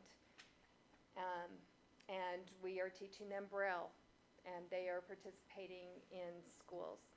So even though we have all of these categories, which most people are not aware of all of those, it is not one area that is necessarily growing faster than any other area, kind of. The emotional behavioral disability, what we look at is often the outward things that we see, the behaviors that are disruptive in a school. But the emotional piece can also be internal, emotional things that are happening. Severe anxiety that's debilitating, severe depression, students who have mental illness of some kind. We do have students who have bipolar or things like that. Those things also fit under this category. Okay? All right. Do you have any questions about those? And I'd just like to clarify, it's not like a parent can come in and say, oh, there has to be a diagnosis or a series of steps that follow for any of them. They have to qualify. Yeah, so let me give you an example for the behavior one, because that's probably the biggest thing that comes up right now. For this, and this is right out of our rule book, that comes from IDEA. For an emotional behavioral disability, it means a condition exhibiting one or more of the following characteristics over a long period of time, at least 45 school days, and to a marked degree in frequency, in duration, intensity of the student's behavior in comparison to the behavior of their peers.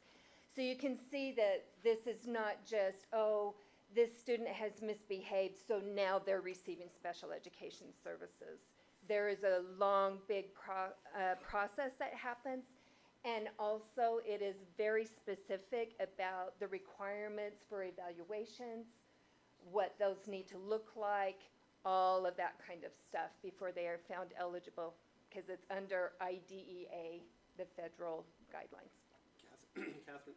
Catherine, would you please tell the folks what the acronym IDEA is? Individuals with Disability Education Act. And that's the federal name for it. But we It say is a federal IDEA name, so much so yes. that. Okay. Originally, it was under ADA, but this is the component for education. So Okay. Catherine, back on the Yes. previous slide, on the speech language impairment, are those mostly pull-out students, or are they, I mean, are we having individual classes for those now? We don't have individual classes for speech language impairment services. However, sometimes there's a push in. So we may have the service provider who goes into the classroom. Speech language impairment is everything from articulation, I need to learn to say my R's or those kinds of things, to expressive and, oh my gosh, I just left. What did you say? Thank you. My brain just shut down. Receptive and expressive language. The language piece is a little trickier than teaching someone how to form sounds in your mouth. That is how I understand things that are being given to me. Often students have troubles like understanding what a teacher is saying to them because they're not understanding the words that are coming to them, being able to hold it and make those, being able to process it and then do what's being asked.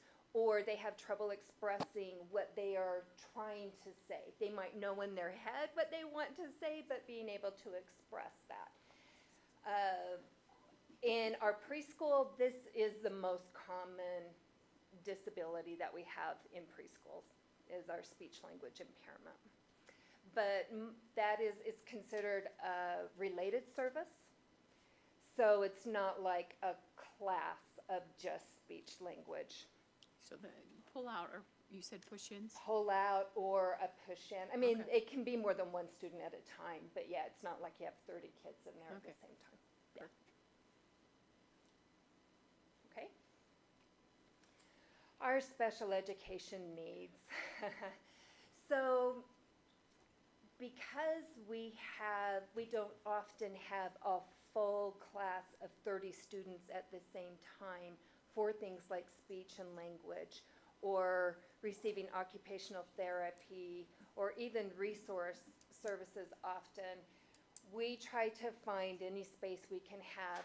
The pictures that you can see here, we had one teeny little room that was not a full-size classroom. This was just a little partial room. And as you can see up in the top corner, there are dividers. We actually divided that up for 3 spaces. So I have 3 speech therapists who are sharing the same space. These are just different pictures of the same space that we have there. This space is big enough for a desk and a filing cabinet, and that is the space they have, with dividers for the next one and the next one. I have, in some schools, literally, we have moved out mops and brooms and created a space and put a little tiny table in there and a chair, and that is a space where we are providing services for some of our students. At North Park this last year, A year ago, we moved our behavior classroom to Garland because we were out of space. This last year in the spring, we moved our preschool to McKinley to add more space there for bigger classrooms. And then just this August, because of some kindergarten numbers that unexpectedly were higher, we ended up moving our functional skills classroom to Garland. So in 1 year, we've moved 3 programs out of one building because there is a lack of space. That's just one example, but that is most recent. Okay, one of the problems, especially in our functional skills classroom, when we are talking about a lack of space, it is not just, can I put 30 desks into a classroom? We have students who have unique needs. We have wheelchairs, we have standers. A stander, for those of you who don't know what that means, it's an opportunity for a student who does not have the ability to stand on their own. It is a device they can stand in, they're kind of strapped into it, and they can build those core muscles, help them with their breathing, expand their lungs a little more. So you have a stander, you have wheelchairs, we have, if you will look up, even in this top corner, you can even see some of the things that we use that are a little more tactile in our learning. In this bottom corner with this cute little boy in the corner, it's a special chair that he sits in. Our space that we require is bigger. If you go into some of the classrooms, I'll use Century as an example, you walk down the hall and you will see a lineup of wheelchairs and equipment and things lining the hallways because the room is too small for our students and all the equipment to be in there at the same time. Questions about that? Okay. So this is kind of a cool picture. On this side, I can say on my left, you can see that Garland has an ADA playground, and it is just fantastic.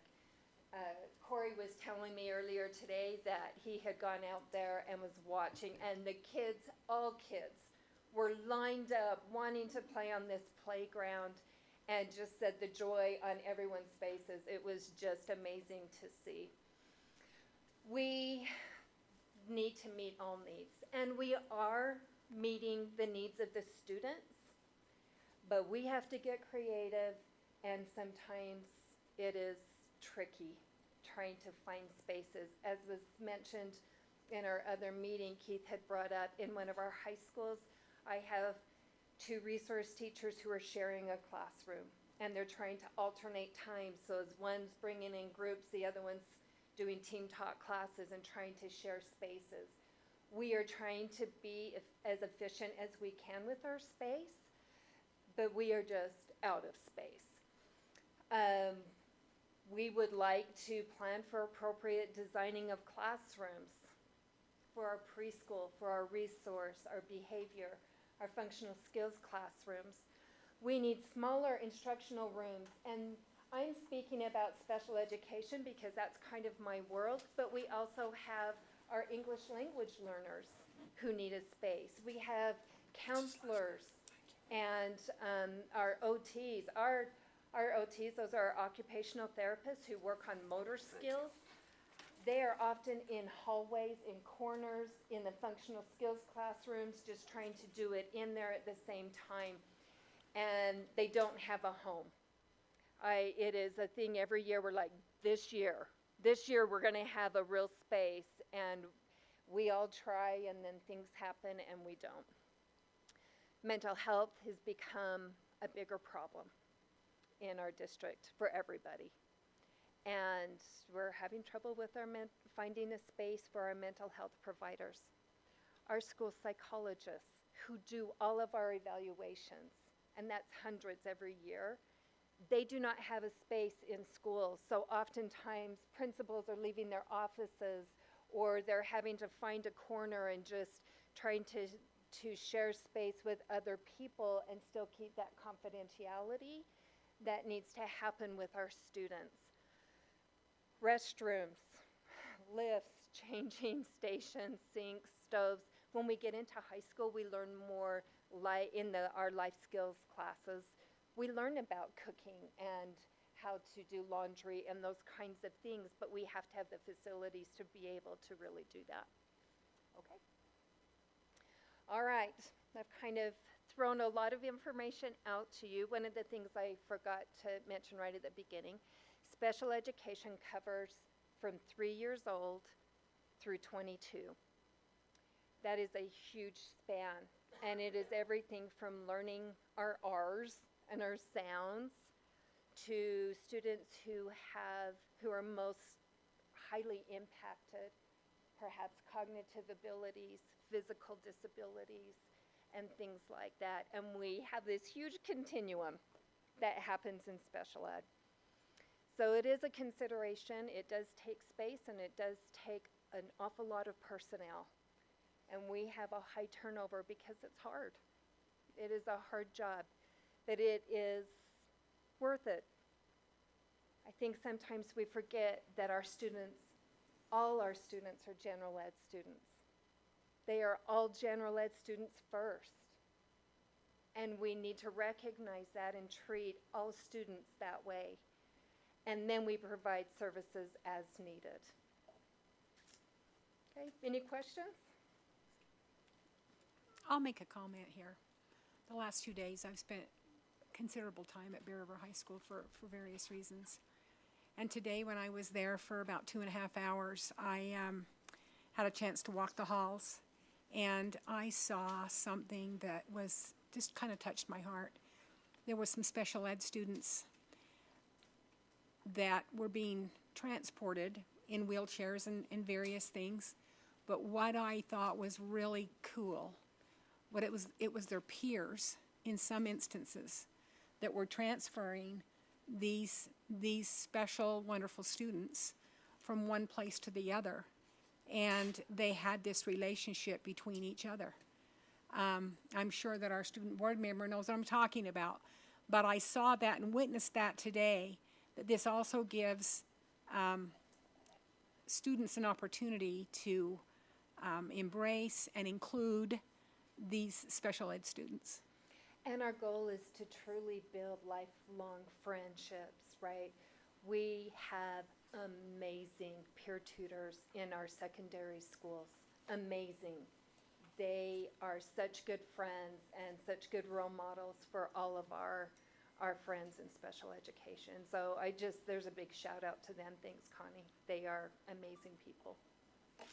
Okay, thank you. Catherine, I just have to say one thing. I was a principal for 30 years, and some of my favorite students were in special ed, truly. And some of the hardest working teachers are special ed teachers, and paras, all of that. They work so hard. But a fun story. It was Peach Days this last Saturday, and we always have our space up by Smith's. So we had it all, our blankets out and everything, and everybody in our family says, why don't you go get some treats? So I go, okay, I'll go down to Smith's and get some treats. So I went into Smith's, and I saw one of my favorite special ed students of all time. He is now 26 years old, so it was a lot of years ago that I had him in 3rd, 4th, and 5th grade. And he came running up to me and he says, Mr. Hyde, I heard you were dead.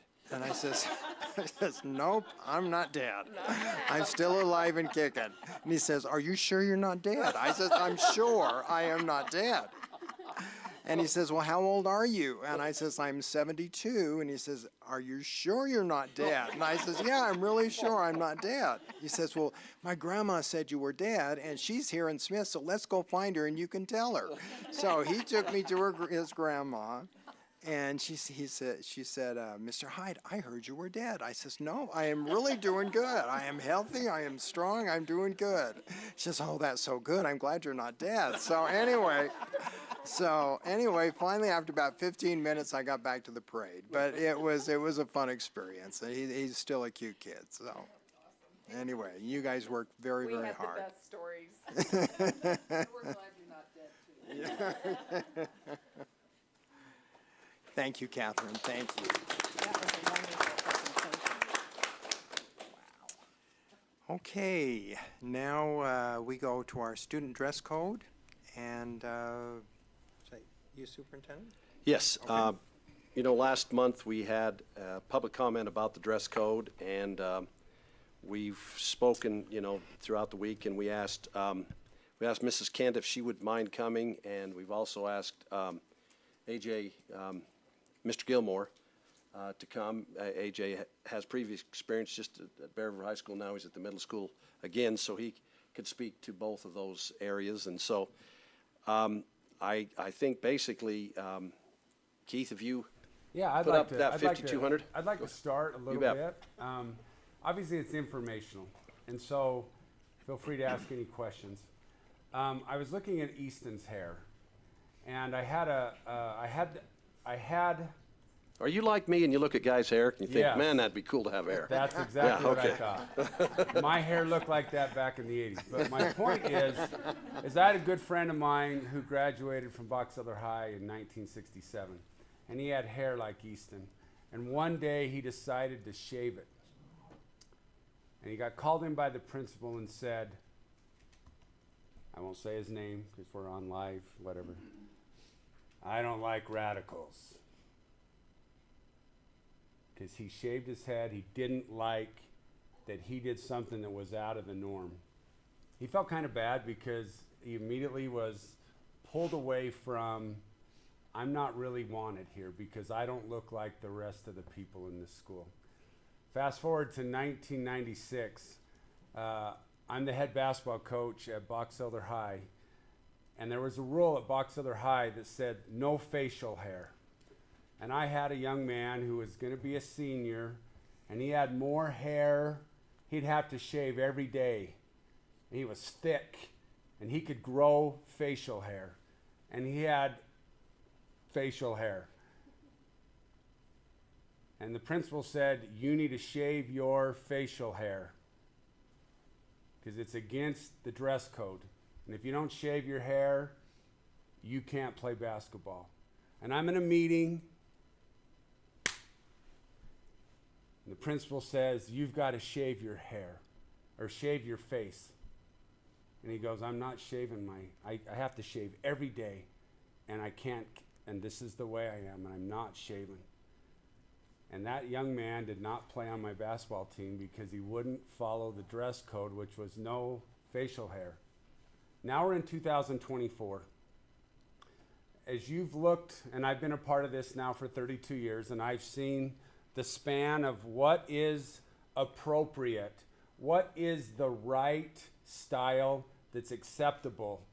We have 12,295 kids as of today that all have different families, different backgrounds, different philosophies on who they are and what they want to present.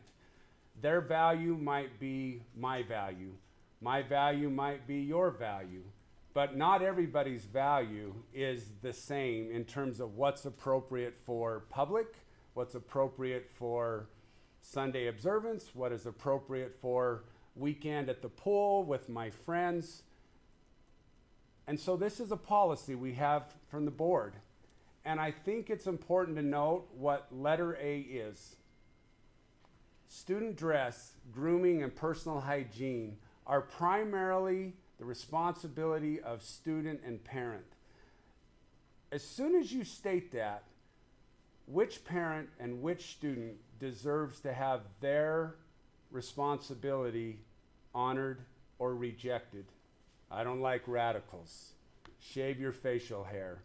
No cleavage. No this, no that. You can see that quickly, very quickly, it becomes, I'm excluded. You're picking on me. And so I just want you to know I've walked every one of the secondary schools in the last 10 days. And I'm watching the way kids dress, how they act. We have awesome kids. But not all of them believe in how they should dress is matching the next person. But they're all there. And when they're there, guess what we can do? We can teach them, and they can learn, and they can accomplish great things. But when you start saying you don't belong because you're not like my parents, how they believe, it becomes very difficult. Now, I'm not saying we shouldn't have a standard, but I will tell you that pop culture, what I've seen on ESPN with the way people dress, which I thought I'd never see, and it wasn't in the 80s, but guess what it is now? So, is there a good place? Is there a good balance? I'm sure there is. Parents are encouraged to make sure that students are properly dressed, groomed, and observe basic hygiene to protect health, safety, and modesty. It's the responsibility of parents to know how to dress their kids and to provide the financial means that they can afford for their kids. And not everybody's in the same financial. There really is only one way to make this fair, and I don't know if we'd vote for it, and that is everybody wears uniforms. Because then everybody looks the same. Nobody's standard is honored more than the rest. But there is, I just want you to know that there is, this is tough. And AJ and Jamie and Karina and David Lee and any other principal that has been in a secondary in particular, but middle and high, can attest to this. I will say that there is some extreme dress, grooming, appearance, which tend to detract from the learning environment. I'll go back to 1993. My first day on the job, Box Elder High. I got to say his name because he became one of my dearest friends. His name was Bud. Bud had purple hair and a nose ring. 1993. I'm coming from Idaho, and I'm going, whoa! But I'm from Idaho. We didn't see purple hair and nose rings. But I'll be dang, Bud became one of my best students ever. He was a swimmer. He was intelligent. But he did not look like everybody else. And if I would have said, you don't get to be here, I don't like radicals, I don't like your colored hair, and I don't like your nose ring, I would have missed out on an incredible experience that I would have had with Bud Anderson, who became my favorite student my first year as a teacher. The principal of each school, in cooperation with parents, shall set and enforce dress and grooming standards. Which parent wants to be a part of that? And what are their standards? And is that the standard we're now going to enforce, or is this a... So, I'm sorry I went off on one, but I just want you to know that I think every kid deserves to be at this school. And every parent deserves to have some say, and they shouldn't be told you don't belong. But with that, Jamie and AJ, I want your perspective of the challenges associated with enforcement and how difficult it is at your level. Before we go there, you said there are some standards. Will you tell me what you think the standards are? Well, the standards are, is it my standard? No, you said that there were some standards, so what? Right, and what I'm saying is those standards are based on somebody's standards. So there is no minimum standard? Well, the question is no underwear? We got to be very careful that every dress code, 70% across the nation discriminate against women. 70% of dress codes discriminate against women. So we got to be very careful about that standard. So what are the standards? So what are the standards? Well, What is the bare minimum standard? I just need to know what that minimum is. It's a moving target. It's different at every school. It is. Yeah, every school has a different dress code. We can move up to them. Yeah. You both can come up. For sure. I think one thing we want to keep our focus on is it affecting learning. There are so many things that are affecting learning in our building, and honestly, dress code is not the top of my list. I have so many things going on in the school, and today Keith was there, and we were dealing with a mental health crisis, vaping, drugs, like we're trying to keep that out of our building so that it's not affecting students. And honestly, dress code is at the bottom because someone not dressed how we feel is appropriate is not affecting the learning. What is appropriate? I'm not saying That's, I'm yeah. trying to set a standard, but what is? Right, and so, like, we can open up our dress code. Remind me where And it is, Jamie. it's under our school, Oh, our school. yeah, and then, When I get parents Policies. calling me, I don't know what that standard is. right. And I think it's because everyone has a different standard, but according to our dress code, most of our students are following it. They're not following every little, piece of it.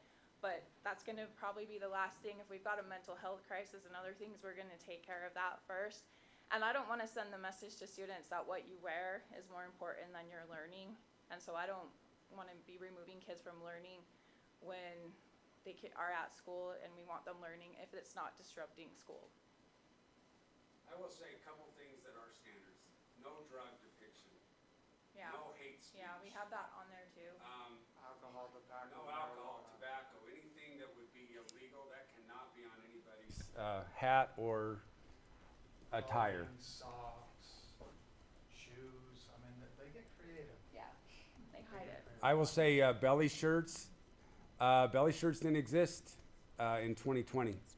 So are belly shirts allowed? I'm trying to read as best as We have on there, that they're not, but if you walk through our building and They're you're gonna everywhere. see hundreds of girls in So them, why not so. take them off if we're not gonna enforce? How do you enforce? Well, that's what I'm saying, if we're not gonna enforce, then we shouldn't have it on. So Keith spoke to it. They're inherently anti-females. As a male, it's hard. But it's very hard. It's difficult to approach a female and say blah blah blah, whatever it is. It becomes really, really hard when the student has gone through first hour, second hour, third hour, fourth hour, and now the fifth hour teacher has a problem with what they're wearing or how they're dressed. And the student will ask, how come I'm getting talked to now? So that means there was 4 teachers that were okay. It didn't interrupt anything, but now fifth hour, it's a big deal. I agree, we need to have kids in the building. We need to have kids in front of teachers. We can't teach kids that we don't see. But what truly, and who truly gets to make the standards? Our communities are getting more and more and more diverse, which means we have more and more and more ways of approaching it. I love that very first sentence of our the district policy that says it's up to parents. So now we have parents they're judging other parents based upon that, like your daughter can wear that. It's amazing how many kids get off the bus dressed appropriately and then go to the bathroom and now are dressed inappropriately. Yeah. Mom and dad don't know that they're wearing such attire to school. So it's hard to manage. There's way more things going on than just someone dressed quote unquote inappropriately. And it's hard to enforce it fairly, I think is what the problem is. Like, you've got 100 different lengths of shirts and hundreds of different lengths of shorts. And so where do we draw the line? We could spend all day going through what kids are wearing. And so where are we gonna just draw the line and just have them go learn? And it's hard, everybody's body is different. And so to even make a standard that fits for everyone, it's hard to say for a tall person and a short person, their clothes are gonna fit them differently. And so it's really hard to enforce because it is very subjective. And then when you dress code one person, they wanna know why this other person right here isn't getting dress coded. And you can't catch all of them. Like, you can't, it's like speeding. I would love to hear a student's perspective, Easton, of what it's like for you in school and dress codes. As a student, I agree. I've noticed the same issues where there's those rules that are placed that are very, it's not followed completely. And I think as for me, as I am a male, and I think the issue of sexual issues and all that, that is the biggest issue with the dress code. as far as I'm concerned, and I think that it's hard not to discriminate because that is, like you said, it's the way people live, and their situation at home is different for everybody. So I wouldn't say there is a solution to this. It's one of those things, like you said, a moving target where you really just have to hit it case by case and choice by choice, and just take it slow because yeah, I don't know. There's not a solution to fix something like this. Thanks, Ethan. Anyway, Can I make a comment go real ahead, quick? Julie. As a parent of children that are currently attending 3 of our Box Elder schools, and I have my children range in what they want to wear and what I feel is appropriate and what they feel is appropriate. It's a battle even at home. But it is a home responsibility. I think it is a parent responsibility. And I think that we set some standards, like the dress code. We're trying to be as appropriate as we can, but to say, I remember the days of the, put your hands down, and if your fingertips didn't touch the end of your skirt or your thing, and I'm kind of old school, so when my daughter comes out, I'm like, oh, I'm not sure I like that, and we have conversations, but that's my job as a parent, and I know that if I'm not taking responsibility for that, then I don't expect the school to police the behavior and the dress code of the students. I do to a certain extent. Like, obviously, we need to have clothing. You have to have a standard, right? But but there are certain things. But when it comes to, like, I've had parents tell me, I just don't think that's appropriate what they're wearing. I probably wouldn't let my daughter dress that way, but I can't tell you that that's, if it's within the general broad guidelines, and it becomes, again, it's not the time that is spent enforcing something that, with a school the size we have, you cannot get everyone. I mean, and that's a true with almost every rule. Like, you're just not going to catch everything. But we're trying to keep the kids safe. We're trying to keep them learning.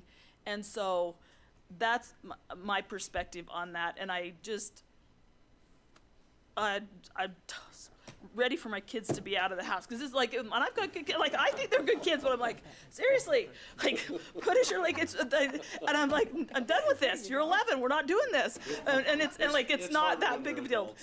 Well, I can just let them go then. I'm like, I'm done with you. No, but I mean, and it's not. But there's a few things, and like, kids with shorter torsos and longer torsos, and they go to the store, and this is, I mean, it's just, that's my perspective. Wade? Yes. So I was in the dressing room with my daughter, well, in the hallway with all the bank of dressing rooms, and another mother came in that looked radically different than how I looked. And her daughter went in with clothes, and so our daughters were coming out modeling things. And her daughter came out in something that just stunned and horrified me. And the mother's going, "That's so cute, you look great." And I looked at the mom, and that's pretty much what she was wearing. And I'm just thinking, well, because that was at the time we were talking whether boys could wear hats in school, because we had just come through that dress code thing, and it's like, and the mom, that was her code and her life, and it was dramatically different than what my daughter came out wearing. But we do what we can, and we try and encourage kids and I to think if we to keep behave. a focus on learning, that's important. When I was at Bear River Middle School as a student, we used to do activities where we went to Crystal Hot Springs like once a year, and everyone that day had wore like Bermuda shorts when those were popular. They lined us up to get on the bus and measured our shorts, and mine were too short, but they were the same, like, I'm tall, so like somebody else could have wore them. We got sent back into the school. They took everyone to Crystal Hot Springs on the bus. They called our parents and told us that we had on too short of clothes to go to Crystal Hot Springs. And then a teacher put us in their car and drove us down late, and everyone had swimsuits on. And so, like, the point of that, like, I felt stupid. Like, I'm not gonna lie. I just think we need to make sure that our focus is the best interests of our students, and we're not, like, hurting relationships, and that we're just keep it on learning. If it's not affecting learning, then I don't know why we're making students feel bad.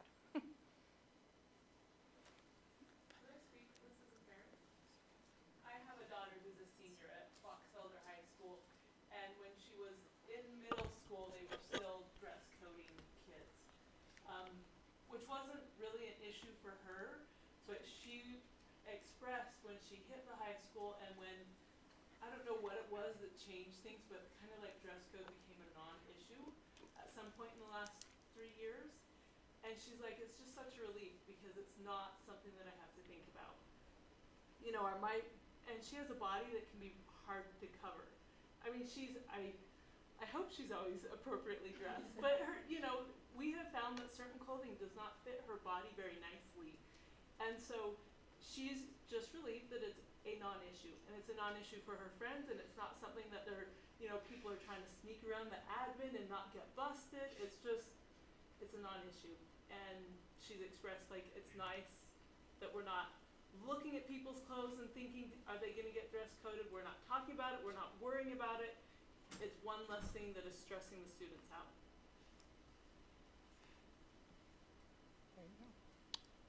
Okay, any other comments?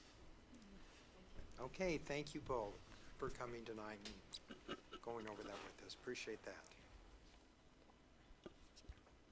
Okay, are we good with that, Superintendent? I think We so, good? unless there's any Okay. questions or comments. I guess. Okay. Okay, now we'll go on to our monthly financial report, and Sherry Harper is going to do that for us this month. Thank you, Sherry, for filling in. We appreciate that. I'm glad it's an easy month because we're only in the second month of the school year. So we're on track, guys.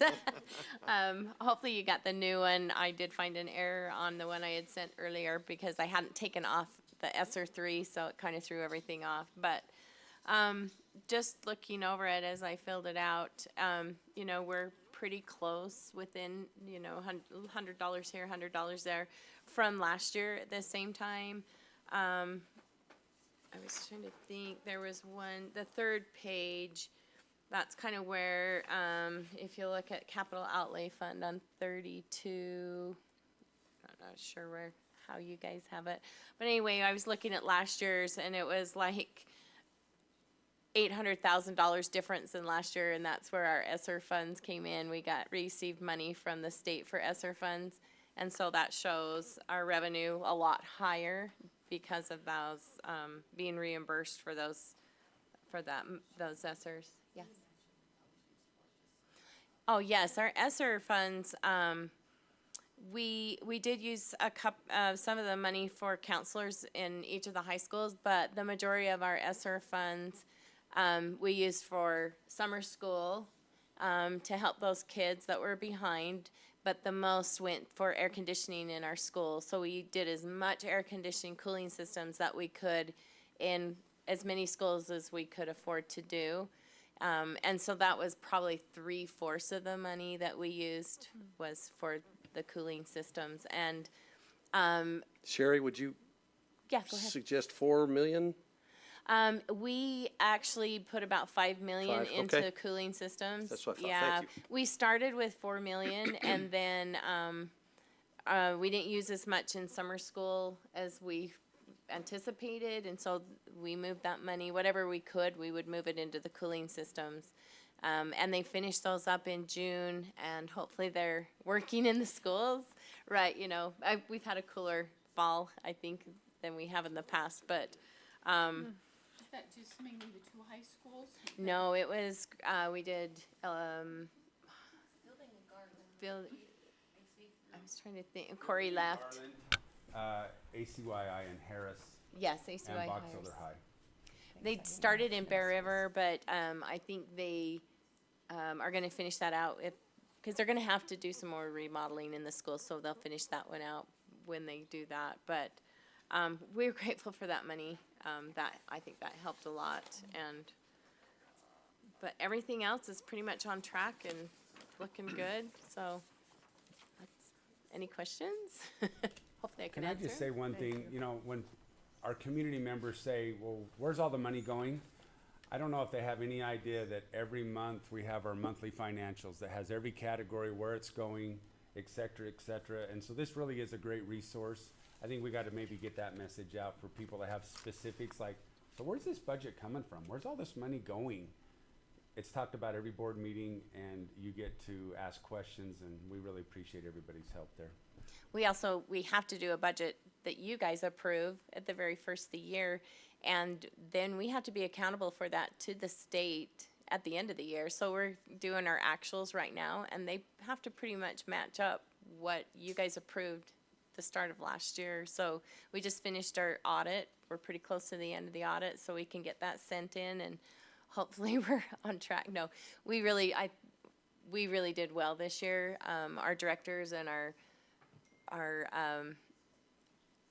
assistant superintendents and stuff, they really kept their people on track, and we are really close on the nose. So I appreciate them doing that and watching their people and watching what they're spending their money on. So thank you. Okay, thank you, Sherry. Any questions for Sherry?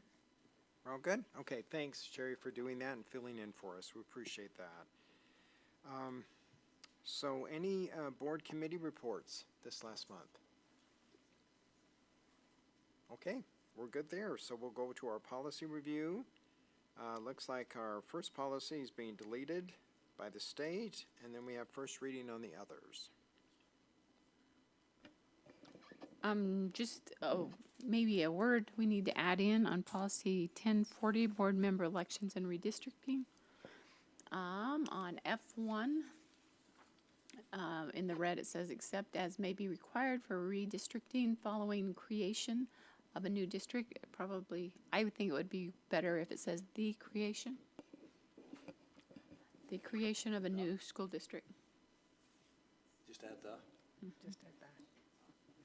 Okay. Heidi, Jody, could you make note of that, please? Thank you. Is that an F1? Yes. Yes. F1 in red. Following creation? I don't see it, but that's. Following the creation. It can be either way. And this one hit me particularly hard, so Kind of hold around. most of these were just minor changes. Oh, sorry. I'm sorry.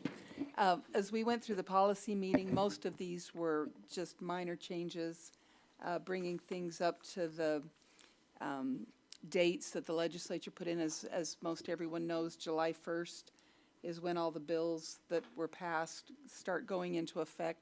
So a lot of these were just house cleaning things that filled in with the laws. The Utah School Boards Association does and a lot of you, I'm sure you've all been invited, where they do policy kind of roundup meetings. And Marcy watches those and makes sure that things are all up to date. So most of these are just putting us in alignment with the state and the changes. Most of them are just minor. Question, just on policy 3047 on 8A, it's on page 2.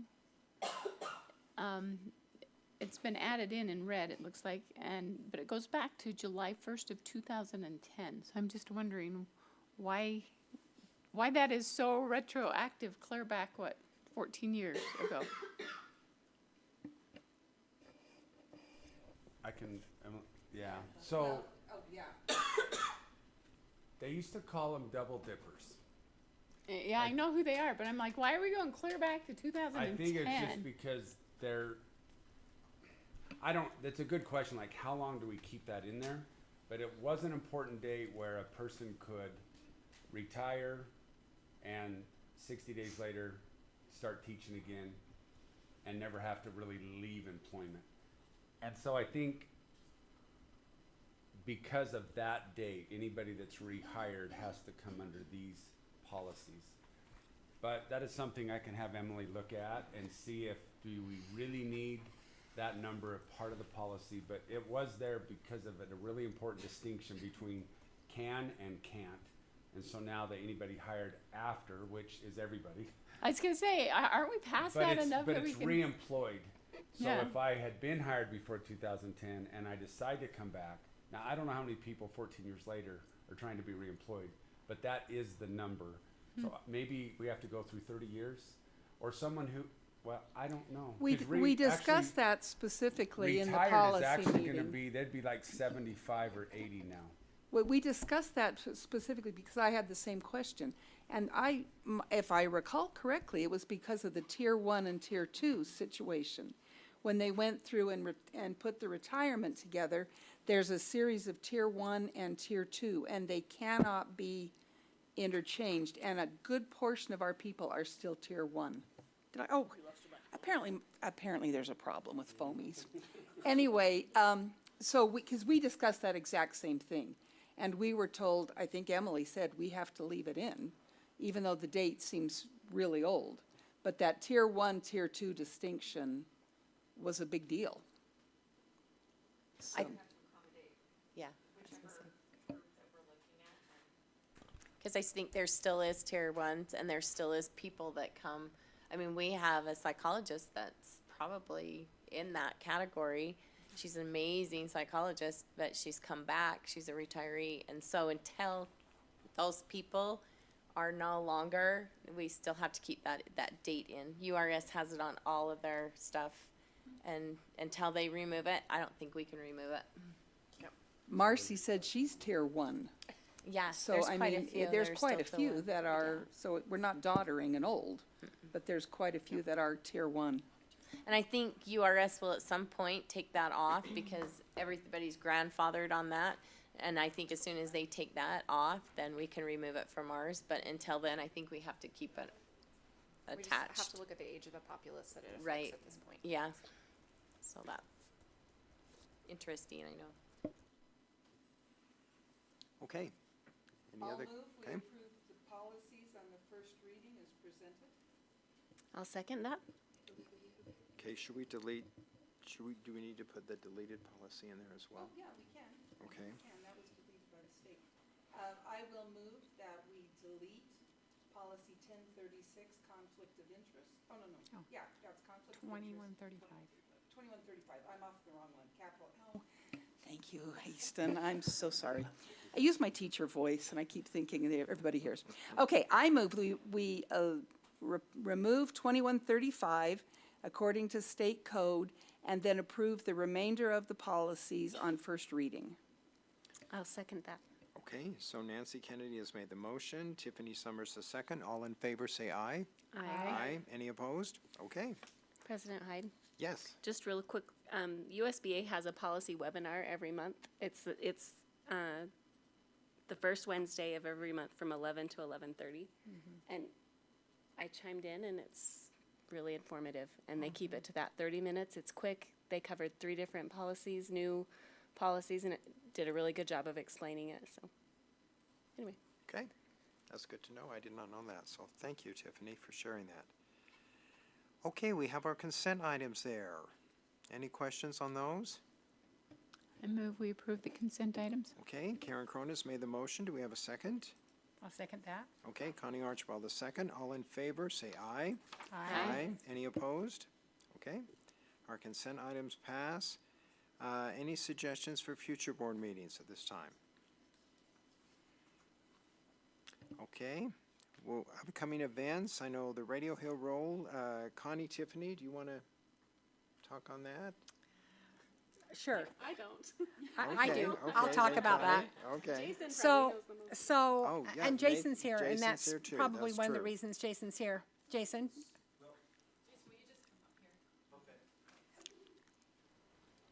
This is important. Those of you from Brigham City like me, I didn't know what Radio Hill was, but it's an interesting way to get in and out. There's one way in from the bottom and one way out the top. Originally, and they're still going to do this, they're going to remove the bridge at the top. The state delayed that until the 23rd of 23rd of September, correct, until the city completes their project. They're going to be paving tomorrow, and so they've asked that we don't have the large buses go on the new pavement for 2 days. So tomorrow and Friday, we will not be bringing our buses into the Radio Hill area. We've been communicating that with the parents since we sent out a message with the students with a letter. We also communicated that yesterday and today to the parents. So they're aware of the changes. The students are going to have to walk. There shouldn't, I mean, it's going to be a little bit more. We adjusted the times. It's only for 2 days, and then we'll be back to those buses going. As far as our special needs buses, which we have a lot, they're still going to be allowed to come in because they're a lot lighter. And so the city said that's fine. I've talked with the city, I've talked with the construction crew, and we're good to go for that. So a little disruption, but it's for 2 days. And then it's going to be a lot better road. That's going to be awesome. Yeah. Sounds good. Is that okay? Is that covered? That's perfect. Okay. Perfect. Thank you, Jason. Thank you. Okay, Legislators' Day in the Classroom. Connie, do you want to?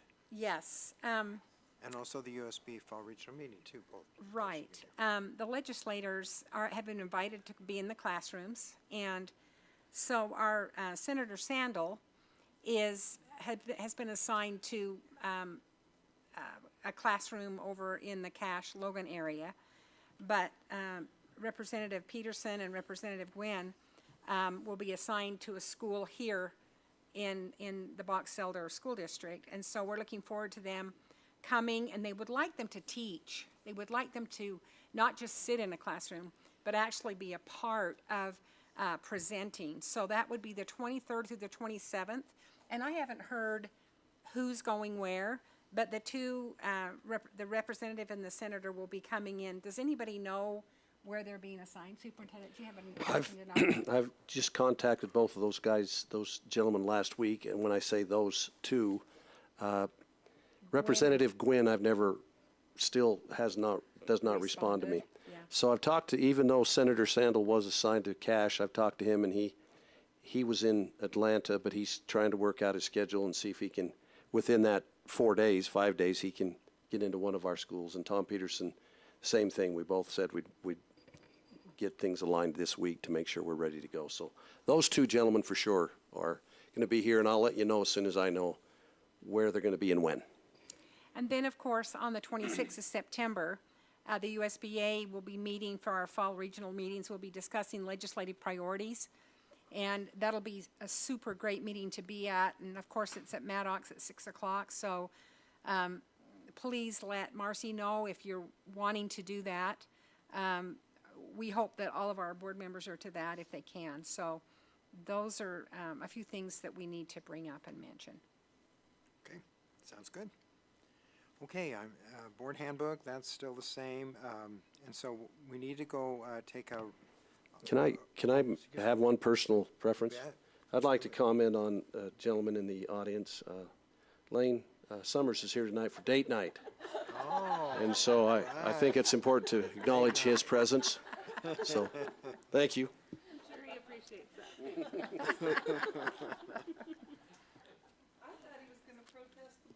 Yeah, me too, I know.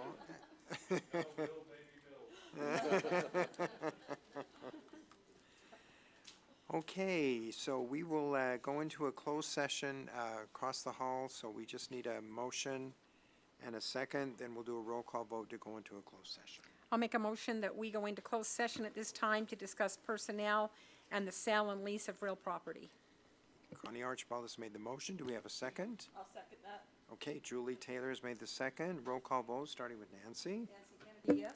Julie Taylor, yes. Wade Hyde, yes. Connie Archibald, yes. Tiffany Summers, yes. Sorry. Karen Cronin, yes. Okay, we are good. We will now in closed session. We'll do that across the hall where we were at the beginning, and then we'll adjourn in there. So thank you all for coming tonight.